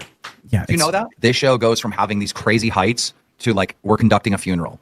Crazy heights. You're to, wrong. I need this thing to bang. You just said you don't look at the back end. So you're just going based off of like your brain, but your brain works differently than the people who are watching. I am taking complete nobodies and putting them on successful shows, and they are banging. I must have some sort of skill. But I don't disagree, Keem. I mean, that's low-key true. And then he's taking Amber, who is the opposite of a complete nobody in terms of having an audience. She's got a huge audience. Not only has she got an audience, she's got a community. She's got creators who create based off what she does. So, you know, she's a bit... Yeah, and he doesn't know what to do with her. He doesn't. Which is evidence of understanding how to do something, but not understanding why it works. Usually it's understanding the thing, but not the why, if that makes sense. If you can do it in one arena, if you understand the why and you fully understand what's happening, then you should be able to recreate it in another arena. But he doesn't. He has no idea what to do with Amber. He's mismanaged this from the beginning. A big hitter in terms of like somebody who has pull and power and draw, and it's frustrating that she won't use it, but again it's because she doesn't know what she's doing. She's looking down into her own navel. She's not actually looking out and thinking, how can I use this, how can I influence and sway and make more money. She just... Navel? Is this a saying, or is this just something that Rachel's pulled out of her cloaca? She's looking down into her own navel. Why that phrasing? Look, if it's a saying, let me know. just wants people to like her. That's all she's ever cared about. We're at a point where you are not wrangling Amber. You're kicking her from the call. I can't wrangle Amber. You have taken that ability from me. You can't do the job. That's what I'm saying. Let me do the I job. like how Keem is here to protect Amber from tech going in on her. Good sweep, Jenny Keem. That is exactly what's happening here. That's a good narrative to run with. The thing is, you can laugh it off and call it a narrative all you want. It is a saying? I've never heard it. It's a new one for you too? Keem doesn't know how to manipulate someone that has something over him. He's used to people only having a platform because of him, but Amber already has that, so now he is placating. Yeah. Yes.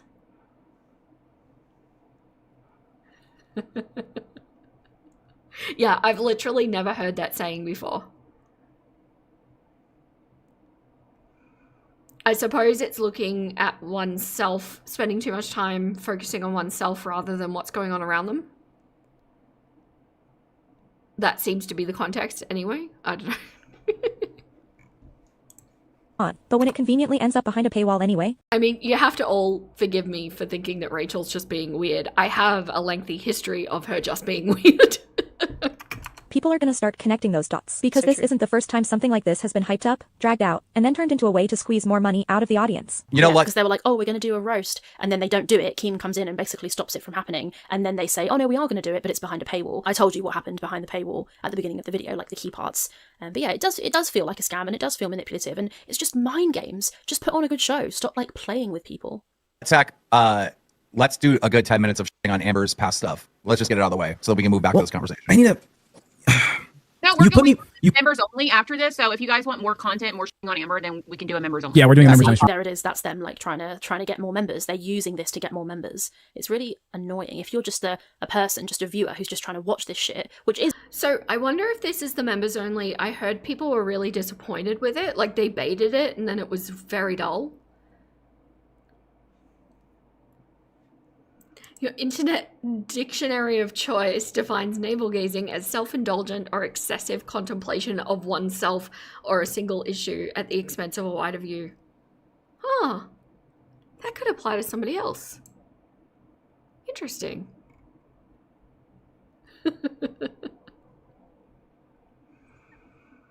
Yeah, totally new for me too. Okay, we're both Aussies. Maybe this is just not an Aussie thing, but apparently the rest of the world is aware. Oh, except Ireland, I think. Did I get that right, Caden? Do I remember correctly?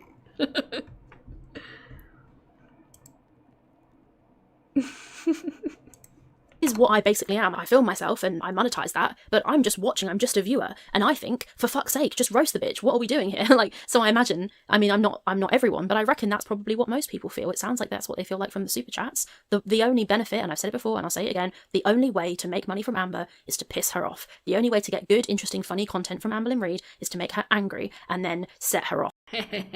Yes, I'm gradually getting there. By the way, everyone, if there are things about yourself that you want me to retain, keep telling me for a few lives in a row. I'm gradually learning about everyone. I think what had happened is when I first started streaming, I was relatively new, especially in this space to streaming. So, you know, a lot of the CPU got taken up to running the stream and managing it and all of that. And I didn't have mods at the time. Now I'm starting to relax a lot more, so I'm able to actually retain the information. But yeah, just keep telling me the shit you want me to retain. I will remember it eventually. Off. Other than that, she's boring, and she won't lean into that, so we're all bored, right? After. I promise you, you're horrible at wrangling. Yep, you heard that right. The stream they promised, the one they already started tonight, ends up getting put behind a paywall. And after pulling in over $7,000, people are still throwing money at them for the exact same outcome every single time. All this Thanks so much for coming in, Creeds. Look after yourself. Go watch your feel-good shows. I'm doing the same thing in my off time at the moment. show is tech arguing with Keem every other day. Just take the L tech, jeez. Tech, listen, all right? What I try to explain to you and Fupa is that Amber holds the power. I understand that the job is insanely difficult. There are very few people that could even do it. I can barely do it with Amber, right? It is an insane skill that would take years and years and years to be able to do. And Tech is just not good enough to do it. I don't think that's true. I think this is Keemstar's excuse to get Tech off so that he can get somebody else in who Amber likes, because he's trying to appease Amber because Amber's his cash cow. That's what I think is. He had someone that Amber liked, though. Amber liked Scooter.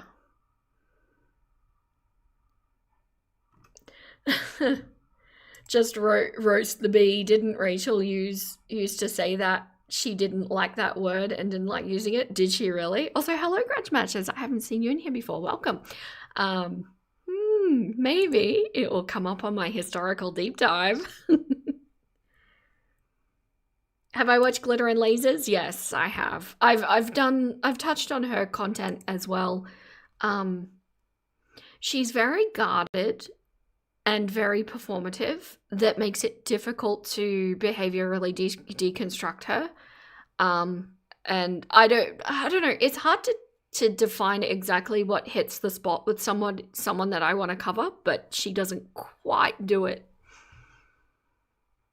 If there was no one else, I'd probably look. Hello, Spoiled Kitty. French, you started Buffy the Vampire Slayer again. I love that show. Good point, Miriam. Side quest nuggets. I approve of said side quest. Feel free to discuss. What's some of your comfort shows? Proceed. Actually happening here. I think there have been a few episodes where Tech was allowed to go in on Amber, and those have been good. It's not hard to wrangle Amber, piss her off, and get some good content out of her. What's hard is to do that when your manager is telling you not to do it, but also to do it, and then not backing you up because the person who you're trying to wrangle basically just wants you fired, you know? Like, he's to the point where he's like, I hope you So, okay, here's what I'm dialing in with Keem. Keem on a technological and perhaps, like, maneuverable level. What's the word I'm looking for? Logistical level, I think is very, very, very intelligent in that space. I think where Keem's real weakness is that he's shit at people management. And that's not even understanding the behavioral, although that absolutely does come into it. But he is just a really bad boss. And he mismanages every single person. He tries to play these elaborate games and they never work out because he just has no idea about management. Okay. We're gonna speed run this. 30 Rock, South Park, Buffy. Bones. Interesting. Mona the vampire. Oh, yeah. I know what you're talking about. Pushing daisies. Oh, there's a theme. Avatar. Game of Thrones. Bob's Burgers. Oh, I love it. I love it. You always got to embrace the comfort shows. Absolutely fabulous. Supernatural. That's one of my favorites too. Doctor Who. Yes. New or old?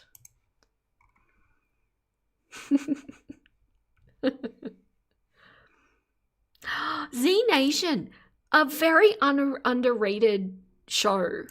I started watching that show not realizing that it was a dark comedy, and then I started picking up clues, and it was finally that scene in the garage with the baby that really tipped me off that I was in fact watching a comedy. Amber and kicks her from her own show. He is showing me that he cannot wrangle. You're supposed to draw the content from the cow. Instead, he's just kicking the... You're supposed to draw the content from the cow? Is that what he said? And Amber made a face like shocked or like grossed out. Does she not understand that's exactly what this is? She's on the lolcow universe. She's a lolcow. It's just so funny to me that she's never really understood what she's actually doing here. She doesn't want to do it. She wants to be the queen of girl world. She doesn't want to be, the LCU's biggest cow, which is what she is right now. Cow out. Right? It's like... Keem, you're derailing. Getting a lot of Supernatural. Big Bang Theory. The Tribe? I have not heard of that. Yeah, Geek Endeavors, Gilmore Girls is mine as well. Every time without fail, currently speed running it now. I think a lot of us have very similar tastes in shows. In the show. You are the reason the audience is bored right now. Viewers have been up since I've been here. So again, I guess I am looking at stats. Look, I need someone that will make Amber work.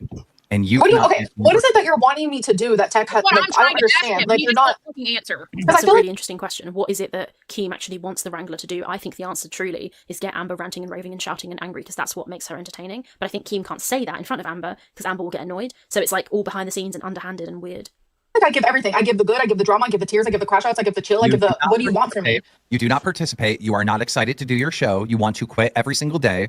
And you want to just... What don't I participate? What don't I participate One of the biggest criticisms to you is you do nothing. I mean, asking what do I not participate in when she spent the first 20 minutes of this live stream not speaking? Like, girl, come on. You know exactly what you're doing. Why can't we just do the rest of the April with us three? People paid for it. Me coming in here miserable, people like that. I'm going to be miserable regardless. I have BPD and mental health. First of all, I did not scam the fans. A 2v1 is what makes me shut down. That's my truth. and I don't want to do that. I don't. Protect. Yeah. Can you admit that you're bad at this and that you will improve? Can you do that? Because if you... Oh, yeah. say that, This is such a scam. The show is literally being derailed, so people have to pay for a membership to hear all get dunked on. Super frustrating. Okay. get scammed. Get fucking scammed. I don't want to hear about it. Fuck. Nick, for the money. I mean, I guess I was going to say like father, like daughter. Like, sorry, that's disgusting. But like what he just said there is exactly the kind of sentiment Amber would have. Get scammed then. I don't give a fuck. I don't care about the audience. No, he doesn't. He doesn't care about anybody but himself and his bottom line. That was a hell of a Freudian slip.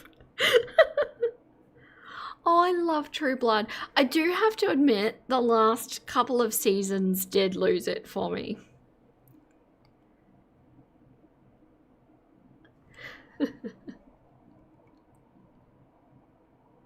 Not Simpsons, but Beavis and Butthead.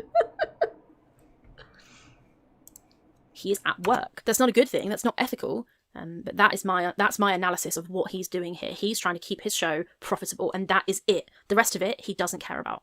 And I think that's the part people should actually pay attention to, because it's not even about the expose anymore. It's the fact that viewers are saying they feel scammed, and the response isn't to fix it. It's to laugh and take the money anyway. I have given you advice from the very beginning to be more political with how you're operating. Stop just murdering Amber because it's destroying the content. Stop kicking her from the show because it's destroying the... More political. What does that mean in the context that he just used that? Did that make sense to anybody? content. Stop being so mean. Be an entertainer. Be fun about it. Have, like, you are actually serious when you say these mean things to her, and it just shuts her down, which shuts down the... But he has to be serious because he's talking about serious... Did he mean diplomatic? What? topics. I don't agree with what Keem is saying here at all. content. I need you to get better at this, Tech. I have made my decision, and I'm going to tell you what we are going to do. Amber, if you straight up crash out and quit the show by leaving, they're getting fired from the show. So when they get fired, no one's going to be mad at me. They're only going to be mad at you. Good luck in this new environment. That means... Yeah, it's just a weird phrasing of that word, though. Yeah, I think he misspoke. I don't think he knows what the word means, but Keem's more political equals more fake and manipulative.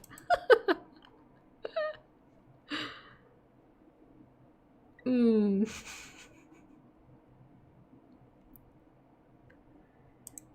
think he's saying he wants Tech to be a lying liar? A lying liar. Is that almost like a double negative to get what he wants out of Amby?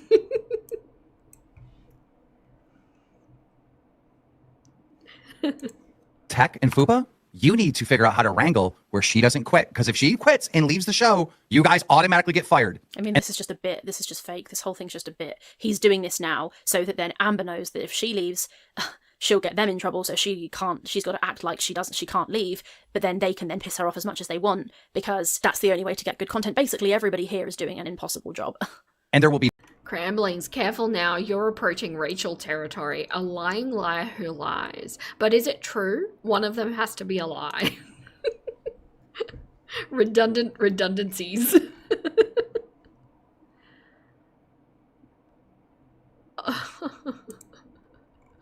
Tech, you need to make jokes about mistreatment and harm to animals. Do it entertaining and doesn't hurt Amber's feelings. Keem. I think part of Keem's issue is that he probably doesn't have a solid image in his head about where he wants this to go long term. It's almost like there needs to be a roadmap and a plan, and I think there was for a time, but it seems like it seems like he's forgotten that. A lying liar who lies with an uppies cam.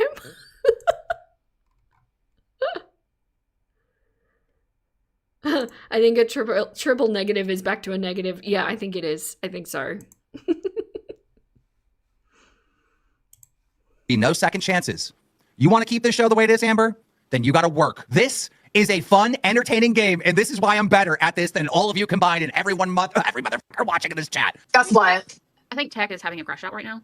Which he doesn't need to, because I will promise you guys, I'm going to try my very hardest to never turn off this thing and do that, because I mean, it's so stupid. This is completely fake, totally fake. She spent the whole first part of the episode not even speaking. She doesn't care about anyone but herself. as much as I hate Tech, I see how bad he wants this position. And when someone's this passionate, how the can you sit there and like deny him that? And Fupa, I like working with you. Yeah, I told you. Sorry, you're my favorite person to shit on. We all hate each other, but we all like working with each other in a weird way. I feel like this is the meeting they should have had before they did the show, you know what I mean? I feel like everything that we've just spent the last however long, fucking 45 minutes, whatever, watching, should have all happened in a private Zoom call before this meeting, and then they should have come on the show with all of this stuff sorted out and then done a show. Instead, we've... I'm sitting here with a small pout because I actually agree with what Rachel's saying. I do. Was that Rachel talking about herself there? When is it not?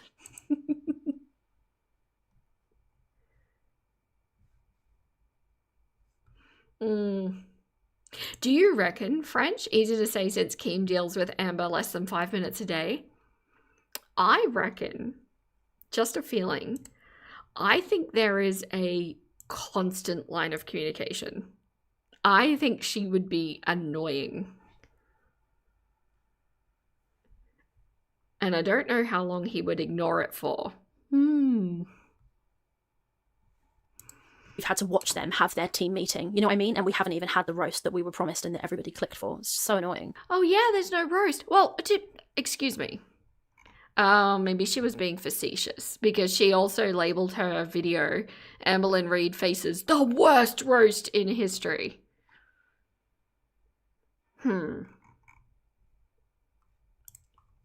Tech needs I thought it was over, dude. I thought it was fucking. I think he's mad that he had this entire fucking show planned, and now he feels like he can't do it. It's like smiling over somebody else crashing out other than her. We're continuing. I'm just trying to say is like the reason she has more power is because she's the one pulling the bus right now. Like you might be driving the bus, but Amberlynn Reed is the diesel engine actually driving the bus. Oh, right. Who the cluck is this person? I don't want more people involved. Go away. Look at her, so fucking cocky. It's true, but it's only because she's got a massive audience, and she's only got a massive audience because she's so horrible. It's not exactly something to be proud of. Thank you. Tech, just do the show you planned. I want that show, not the Amber appeasement show that Kim wants. Literally. The show before Keemstar jumped on was boring. Amber was like on her phone. She was looking away. She wasn't interacting. You were like talking about her dog having long fingernails. It's fun. No, he was... Oh, God. She wasn't speaking because she was trying to undermine and act like she wasn't bothered by the stuff that Tech was saying, the things that Tech was bringing up. So here's the thing about cowboy hats. And also, like the Australian Akubra can be the same. Sometimes the man is wearing the hat, and sometimes the hat is wearing the man. I will leave you to deduce which of these two this situation is.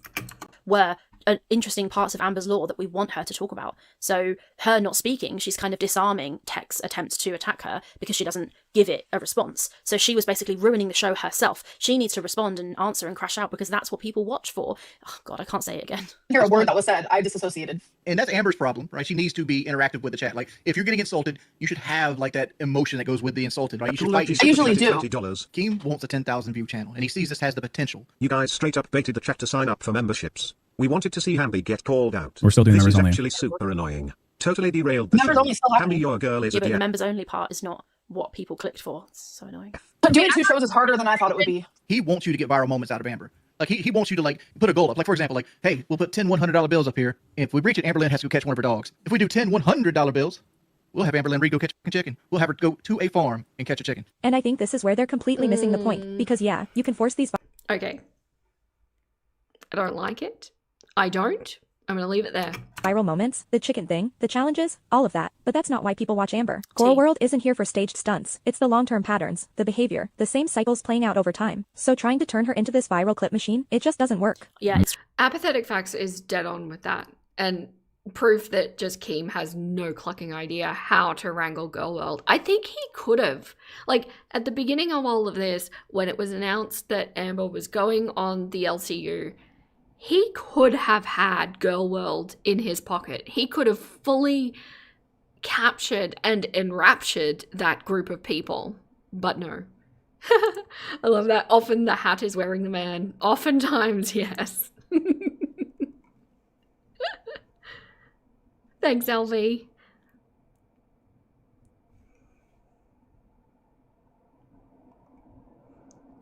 Sorry, just catching up. I need, so I've been thinking about the graphic or animation that I want while I'm reading the chat and being quiet when I should be running my mouth because you can't see my face. I already have a little Vera reading a book thing.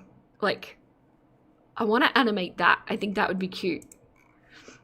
It's true, and she's not entertaining because of little clips and funny moments. Yeah, she's had a couple of like viral moments, like the fucking chips instead of an apple. But at the end of the day, nobody who has like consistent commentary on Amber is talking about these little viral moments. Like Apathetic has literally just said, I'm just repeating them. Amber is actually interesting because of the whole kind of cumulative history of everything that she's done. So making her into a viral lolcow machine, it's just not what people want.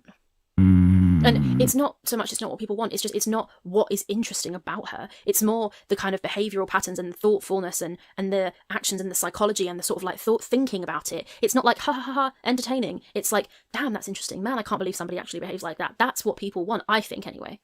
Chat, I can't make it, I have to make it a members only stream. In the LCU, I can't go over someone's time on a regular stream. The only way I can do it while Pit's going live is if I make it members only. That's just that's such fucking bullshit. So he's telling the chat, the only way I can go over on the time is to make it members only. So basically you all need to become members if you want the episode that you signed up for. I mean, what a crock of old shit. I do think that's quite manipulative. really how it works. Keem will not let me extend the stream. Sorry. Keem will not let me. Acting like you would have gone over when you already knew it was going to turn into a members-only stream, that's just misleading. You hyped this up just to get members and lock it behind a paywall. Tech just quit. You should quit. It's totally true what Apathetic just said. And in the end as well, like I told you at the beginning of the video, what they did in the members only live stream wasn't even entertaining. Those like 4 kind of main topics that they covered, Amber said like 4 sentences, just repeated stuff that Sorry, everyone. I'm trying to balance this audio in real time. Sometimes Rachel is really good at mixing her audio, but the last couple of videos that we've watched have just been awful, and it's been all over the place, and we either need to have an obnoxiously loud tech or a really quiet Rachel. But, I mean, it's right. That was full on just clickbait, and clickbait in the worst way, because then it's clickbait that is public and then put behind a paywall. This was rubbish audio. Yeah, I'm sorry. I wonder if she's doing her edits in a rush of late. Something's shifted a little bit. The quality isn't quite what it was before, but if she keeps talking, sorry about the pause again, but if she keeps talking about her job, maybe she is being spread a bit thin. I don't know. She'd already said it wasn't useful or entertaining at all. It was just more of the same old shit. Dang, you got to keep your job, which they wanted, and now they want you to quit. It's weird. Amber doesn't understand she's the Vince McMahon of LCU. You're the villain and everyone just wants to see you dunked on. Just own it and realize you're not entitled to an audience who likes you, sweetie. Oh my god, I mean, fucking tea. Like, that was so true. So I have no idea who Vince is, but okay. Actually, you're wrong. So the hosts in the LCU, like, they don't dislike me. Girl World is what dislikes me, and that's what you guys focus in on. No, if you look at the chat, the chat in the LCU Discord, everyone fucking hates her. The other hosts, lots of them, most of them do hate her and won't work with her. It's completely, like, Girl World and LCU are two completely different worlds that are, like, colliding. Yep, I will say that Amber to date is still the only person that I've never had a supporter come in on to back her up. Like in my comments, in my lives, anywhere. She's the only one.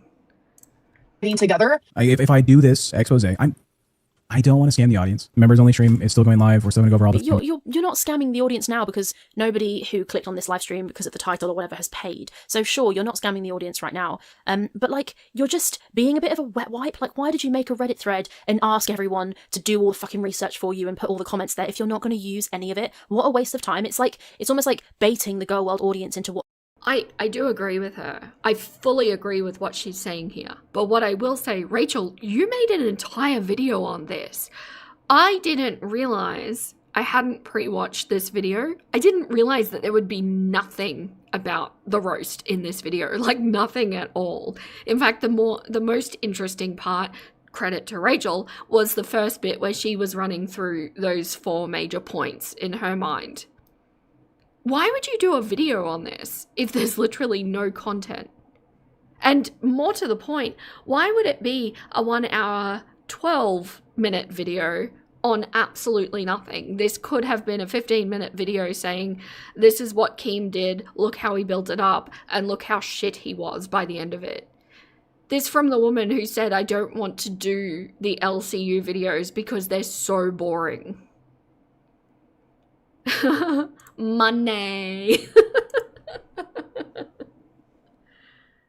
Amber is hated by everything, but everyone loves watching a train wreck playing out. She doesn't get it. Can't look away.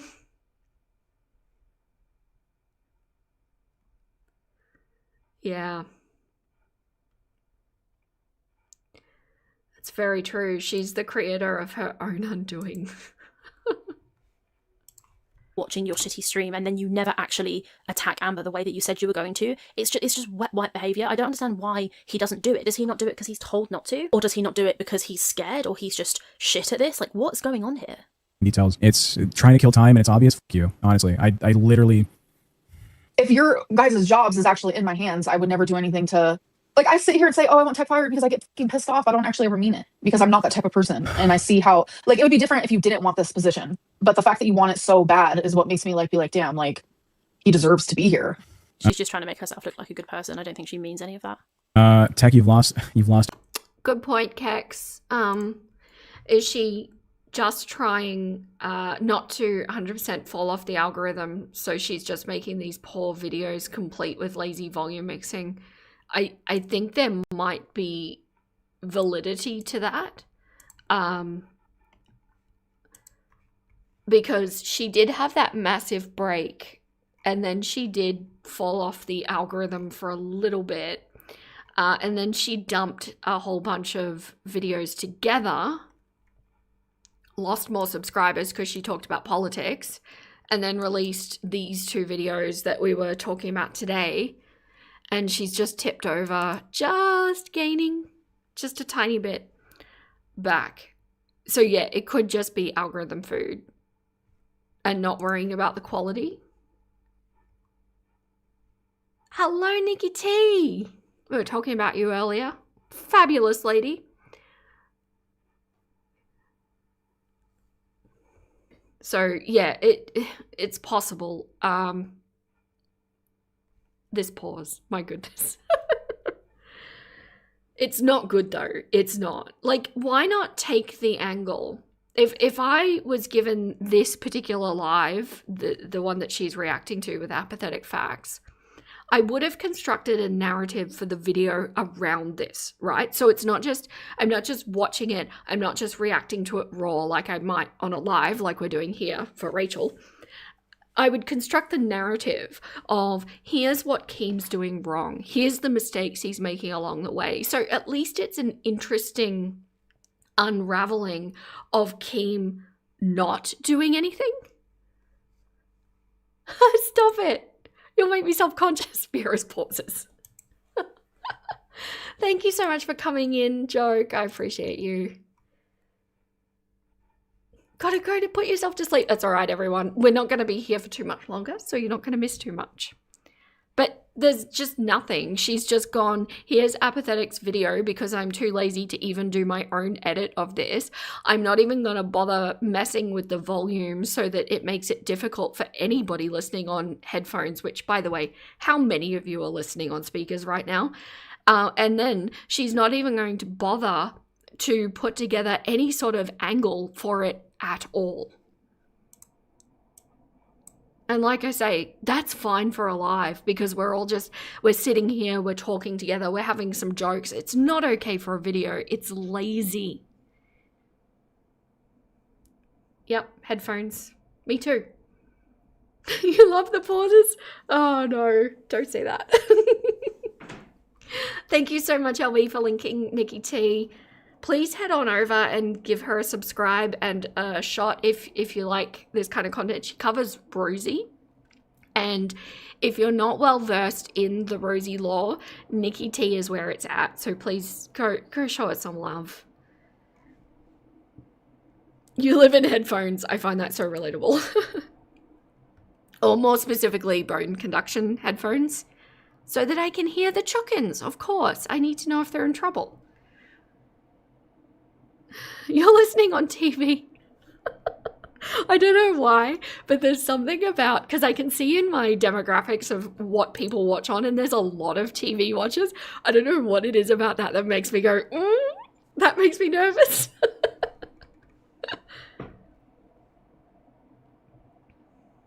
You're all good, Nikki, using voice to text. You're just getting a bunch of love. Just know that. Feel that in the flux. It's coming at you. And are losing us. I wish I wasn't. This show sucks. Yeah, I don't know why the decision was to give Amber the full power to fucking kick me, but my only complaint has been the fact that Amber has all the power to kick me. I lay out the Mr. Beast contest where if she crashes out and leaves the Discord, you both get fired since you all want to stay together, right? And you don't even take advantage of this scary roulette game, right? You don't go through the stuff and Tech should be nervously going through and reading the dirt on Amber, and then they should be checking on Amber. It's okay, it's okay. I'm sure it's not true, right? You're not being entertainers. What are we doing? I mean, I think this is where they're on slightly different pages. Keem, what he just said there would be them being fake and disingenuous. They're trying to be real. I think what Keem is actually asking them to do is like completely different things. He keeps changing what he's saying, and they're all trying to do something fucking difficult, I think. And Rachel's just sitting here trying to interpret what Keem is doing, not at all understanding what Keem or anybody else is doing, because Rachel cannot get out of her own head or her own perspective to be able to read a situation. And I'm sorry, I've just gotten to this point realizing that we have 4 minutes left, realizing that Rachel has achieved absolutely nothing on this video. And yes, she's made a couple of correct points, but I'm just at this point pissed because it feels like a waste of time. Yes, that could be on me. I could have watched this video ahead of time, but then I don't know. I find it more fun to react live. And to not even have the appreciation of the audience to actually give them something, anything of quality. It doesn't take that much creativity to be able to find a narrative in something. And by the way, I don't know if you know this, but when I do my historical deep dives, I pull all of the videos, like for example, Eugenia, I'll pull all of her 2015 videos, put them all together. I'll watch bits of them to determine what category they sit in, you know, like, is it shopping hauls? Is it reading hate comments? Is it whatever? And then I put them into their categories, and then I just go through and edit in all of the interesting bits.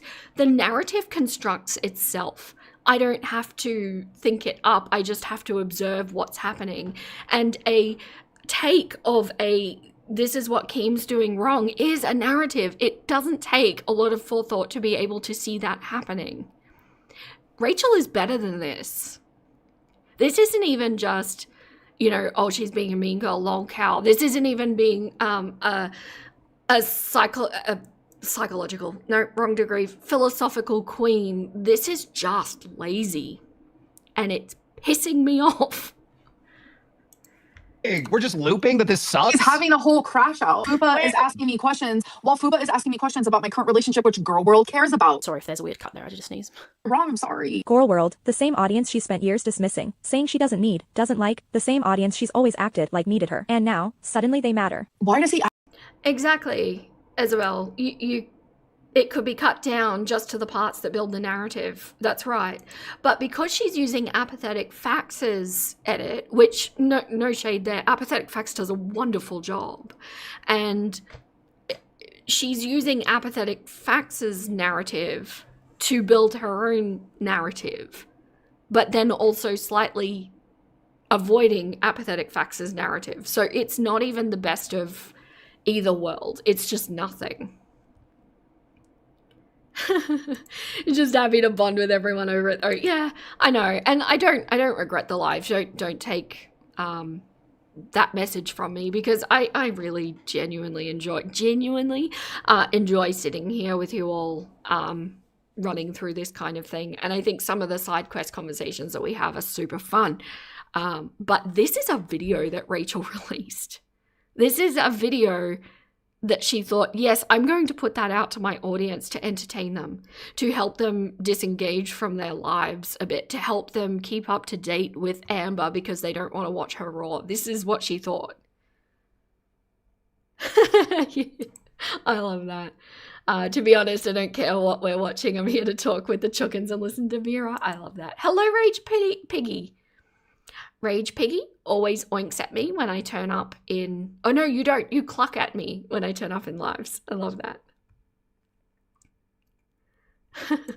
You feel like if she's going to do this kind of content, it's more suited to like a strength where you haven't pre-watched it. You don't know what you're really about to see and you just comment in real time. Yeah, but that would be better suited to a live as well, like what you do with your Rosie lives. I know that you haven't watched them prior, for the most part anyway, and so then there's that raw reaction. That's fine on a live, but for a fully edited, like if you're going to go to all of the effort to edit a video, it's a lot of clucking work. Like, do something with it if you've already gone to that trouble. Oh, thank you. Second that you're here for the community. I love that. So it doesn't matter what I put up here. Can I take that literally? I can put anything here and you'll still come and watch me? Yeah. If she's going to do this, she should stream it. The problem is, Nikki, because I know you're a streamer. You're very good at it. And I'm a streamer. The problem with Rachel is that Rachel does very poorly when she's off script. And Rachel starts to put her foot in things when she's off script. And a lot of the time, what she's doing with these videos, I think she even made mention to it at the beginning of this video, is she'll make notes to herself to keep herself on track, which is also effort, by the way. So why not make a narrative? And she would be, I think, getting herself into so much hot water if she started live streaming. Having said that, Rachel, please start live streaming. I would be here for it. I would love that arc for you. I'm here to support that in every way. Yeah, cluck cluck. That's what I usually get.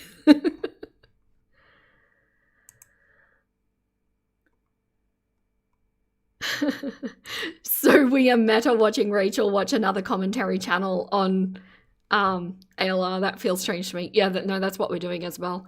That's what we've been doing for quite some time. It's why I don't, for the most part, cover reaction channels. Yes, streaming would be fun. Yep, okay. Rachel, we support the live stream era. Please provide. Just like Amber. They could be twinsies. Okay. But we've come 1 hour and 8 minutes in. I feel like I want to finish it. Act like this. Keen is against me.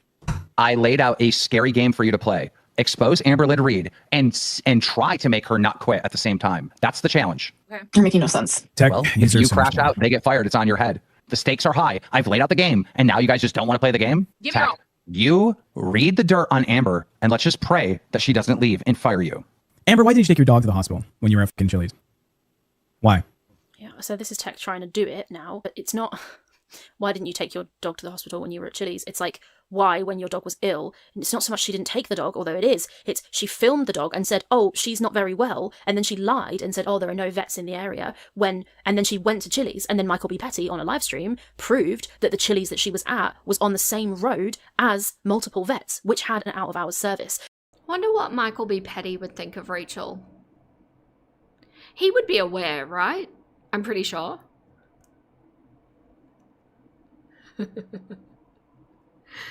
Yeah, it's an interesting point. Rachel will not let it happen. She wouldn't be able to control it, and she's already had all that Discord nonsense. But lives are controllable. They really are. I think she could do it, but I think with Rachel, she really needs to be the expert in every room, is my take on her, and I think that live streaming, when you first start doing it, can be a little bit intimidating, and something tells me that she doesn't like that feeling. She should have just left this with apathetic facts. Yeah, who did a good job? It was a good video on their behalf. Keem thinks he's Jigsaw now. Oh, yeah, that probably makes sense. Yuck.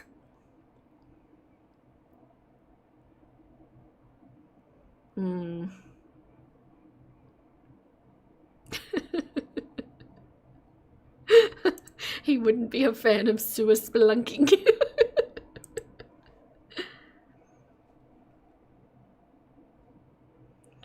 Charlie would have the inside scoop, but from how she talks, he's really over Girl World. Understandable. Like, he did it for a while, didn't... like, a while? Most of this chat has the...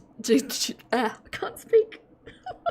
Has the degree in psychology from the School of Hard Knocks. You're not wrong. And her philosophy degree doesn't translate. Especially since she didn't actually apply any of it. She just memorized some quotes. Oh, I wish this was like a show like Big Brother and we could vote Rachel onto the LCU.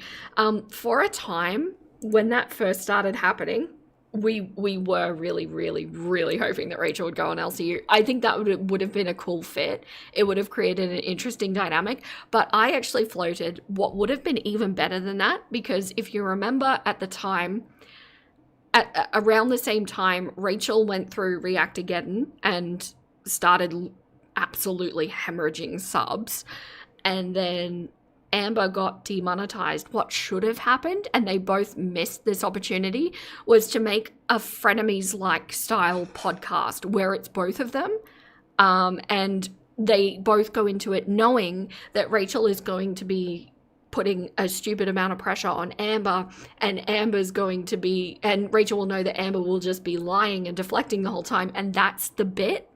That would have been hysterical. It can't happen now because Amber's slipped too far down that rabbit hole.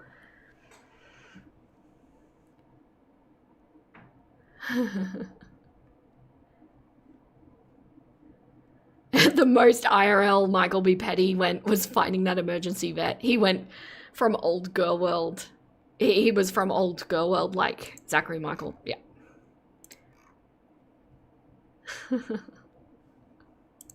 So it's not like, why didn't you take your dog to the vet? It's like, why did you specifically lie about that and then go out to eat and leave your dog at home who was ill and then say there were no vets when there were? He just, this is a difficult job to do, to know the ins and outs of like fucking 12 years of law and then hold somebody to it. I understand it's hard, but now it just feels like he's not even trying. But Keem also said you have to participate, that he needs more from you, Amber. Historically, you've admitted to like lying about a lot of things, right? That's just a fact. She has, and she's saying no. Like this, she's making this. Secret bird, I agree. When your dog gets sick, your world stops. I'm the same with any of my chickens. And it becomes all-consuming in a bad way, but also in a good way, because, yeah. Saving lives. So, unwatchable. Okay. No. Yes, you did. Yes, you have, Amber. The dog's nails. The biggest dog nail incident happened when you were bed bound, right? You were too big to get up and go around. The dog's nails got up. Since then, you've said, oh, I trim them regularly, but there's been so many clips of the dog's nails being longer than they should be. Every clip that you have seen has been from probably easily over 7+ years ago. That's not true. Everybody has been sharing that one clip that was from a live stream that Amber did, I believe, on the LCU, or just like not that long ago at all. And Twinkie's nails are so long that they're curved round. So yeah, but even if it was true and it was 7 years ago, it's still shitty, and it happened because you weren't walking the dog, and you're nearly borderline bedbound now. You admit you don't go out. She literally said, I don't go out. So you're not walking the dog very far, if at all, and therefore the nails are not rubbing down on the curb because the dog's not being walked. It's not like, oh, it was 7 years ago when I was bedbound. It's the same situation that's happening now. She just lies, but I don't know if tech is going to come back. Let me shut up. It's the same thing with chickens. Their like talons grow in a very, very similar way to how dog claws do, and silkies have a fifth toe that other chickens don't have, and that fifth toe never touches the ground, so you have to trim it because it will curl around too. And as far as I'm concerned, if I can be here trimming rooster spurs, she can get her mother to hold Twinkie and trim Twinkie's nails. It's ridiculous. She walks the dog as far as she can. I am inclined to agree with that. What I wish she would do would take a little bit of her food budget and apply it to getting somebody local to take Twinkie for a walk. That would be a very large kindness. Maybe not now because Twinkie is so old at this point, but had that have been happening for the last few years, it wouldn't have been as much of an issue. And let me see if tech actually comes back and says, no, it was from, I think it was like November 2025. I can't remember exactly. I'll put the date in the picture here if I can find it. Okay, we'll stop there. So basically they go members only, and then I've already told you what happened in the members only, like the things that were worth mentioning. They then basically said, oh, we're going to do this content, and then they didn't do it, and then they put it behind a paywall, and then said, can you all just pay, and then you can see the roast. It's pretty shitty to have sat through a 2-hour live stream for them to have then not even done what they said they were going to do. I think this. Somehow I feel like it's shittier to have sat through an entire video covering that entire live stream without any sort of narration as to that happening. Rachel.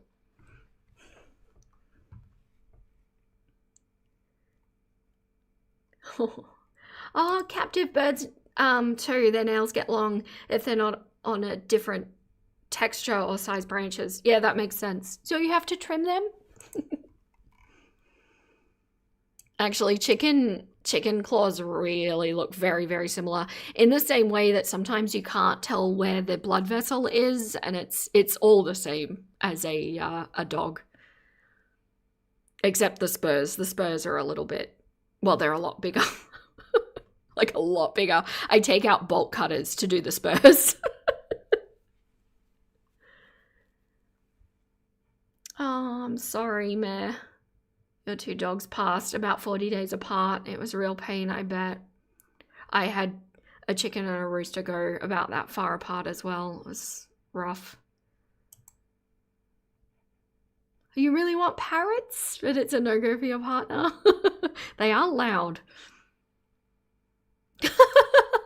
Mira's tone reminded me of a mum scolding a teacher. Hang on, I'm doing the math. Am I old enough to be her mother? No, I'm not.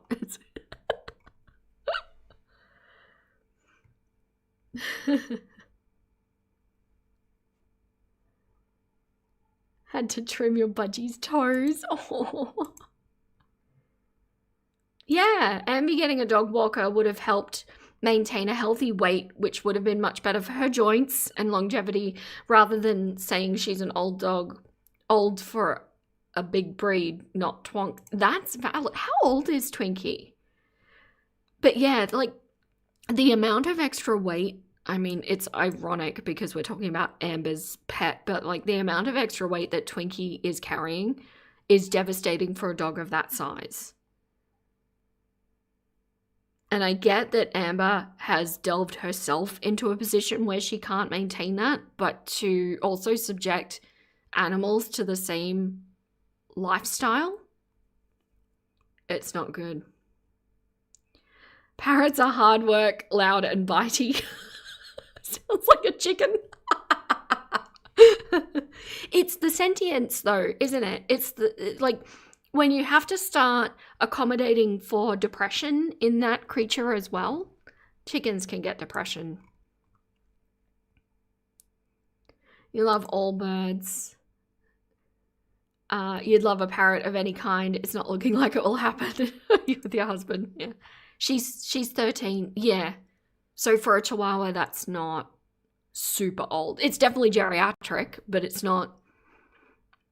Oh, I hate her so much. The animal stuff just, I find it very difficult to rationalize around in my head. Parrots and chooks are similar. Yeah. Absolutely. I'm pretty sure the chickens think that they could fly like a parrot. I'm pretty sure. Oh, good. Speaking of sick chickens, your mum's chicken that was attacked by the hawk has fully recovered. I love that. Nice to hear a positive story. I love that it's a safe space for everybody to bring their things. I respect that and I encourage it, but it is really nice to hear a positive story too. Your puppy girl is 15? Oh, you feel geriatric? Relatable. 13 isn't that old for a Chihuahua. They get up to 18, sometimes 20. Yeah, mine was a Chihuahua Papillon cross. She made it to 16, but she did have some other issues going on. So that's not too bad, I don't think. Great to hear. Chickens are strong. Chickens, I think, are remarkably resilient and incredible with what they can handle. It's amazing. The fighting spirit is definitely there, better than in some humans I've met. All right, my nuggets. Well, thank you so much, everyone, for coming in today. We're going to leave it there. We might do Rachel's other video on my next stream, or we might go look at Rosie too. I'm not quite sure what I want to do yet because there's some interesting stuff. I'm paying close attention to Nikki's lives, which I encourage you all to do as well. But yeah, we'll see how we go. Thank you so much to everybody who chatted and lurked and replayed and sent gifted memberships and sent super chats. I appreciate you all so, so much. But for now, that is all the clucks I have left to give. Stay golden, my little nuggets, and I'll catch you next time.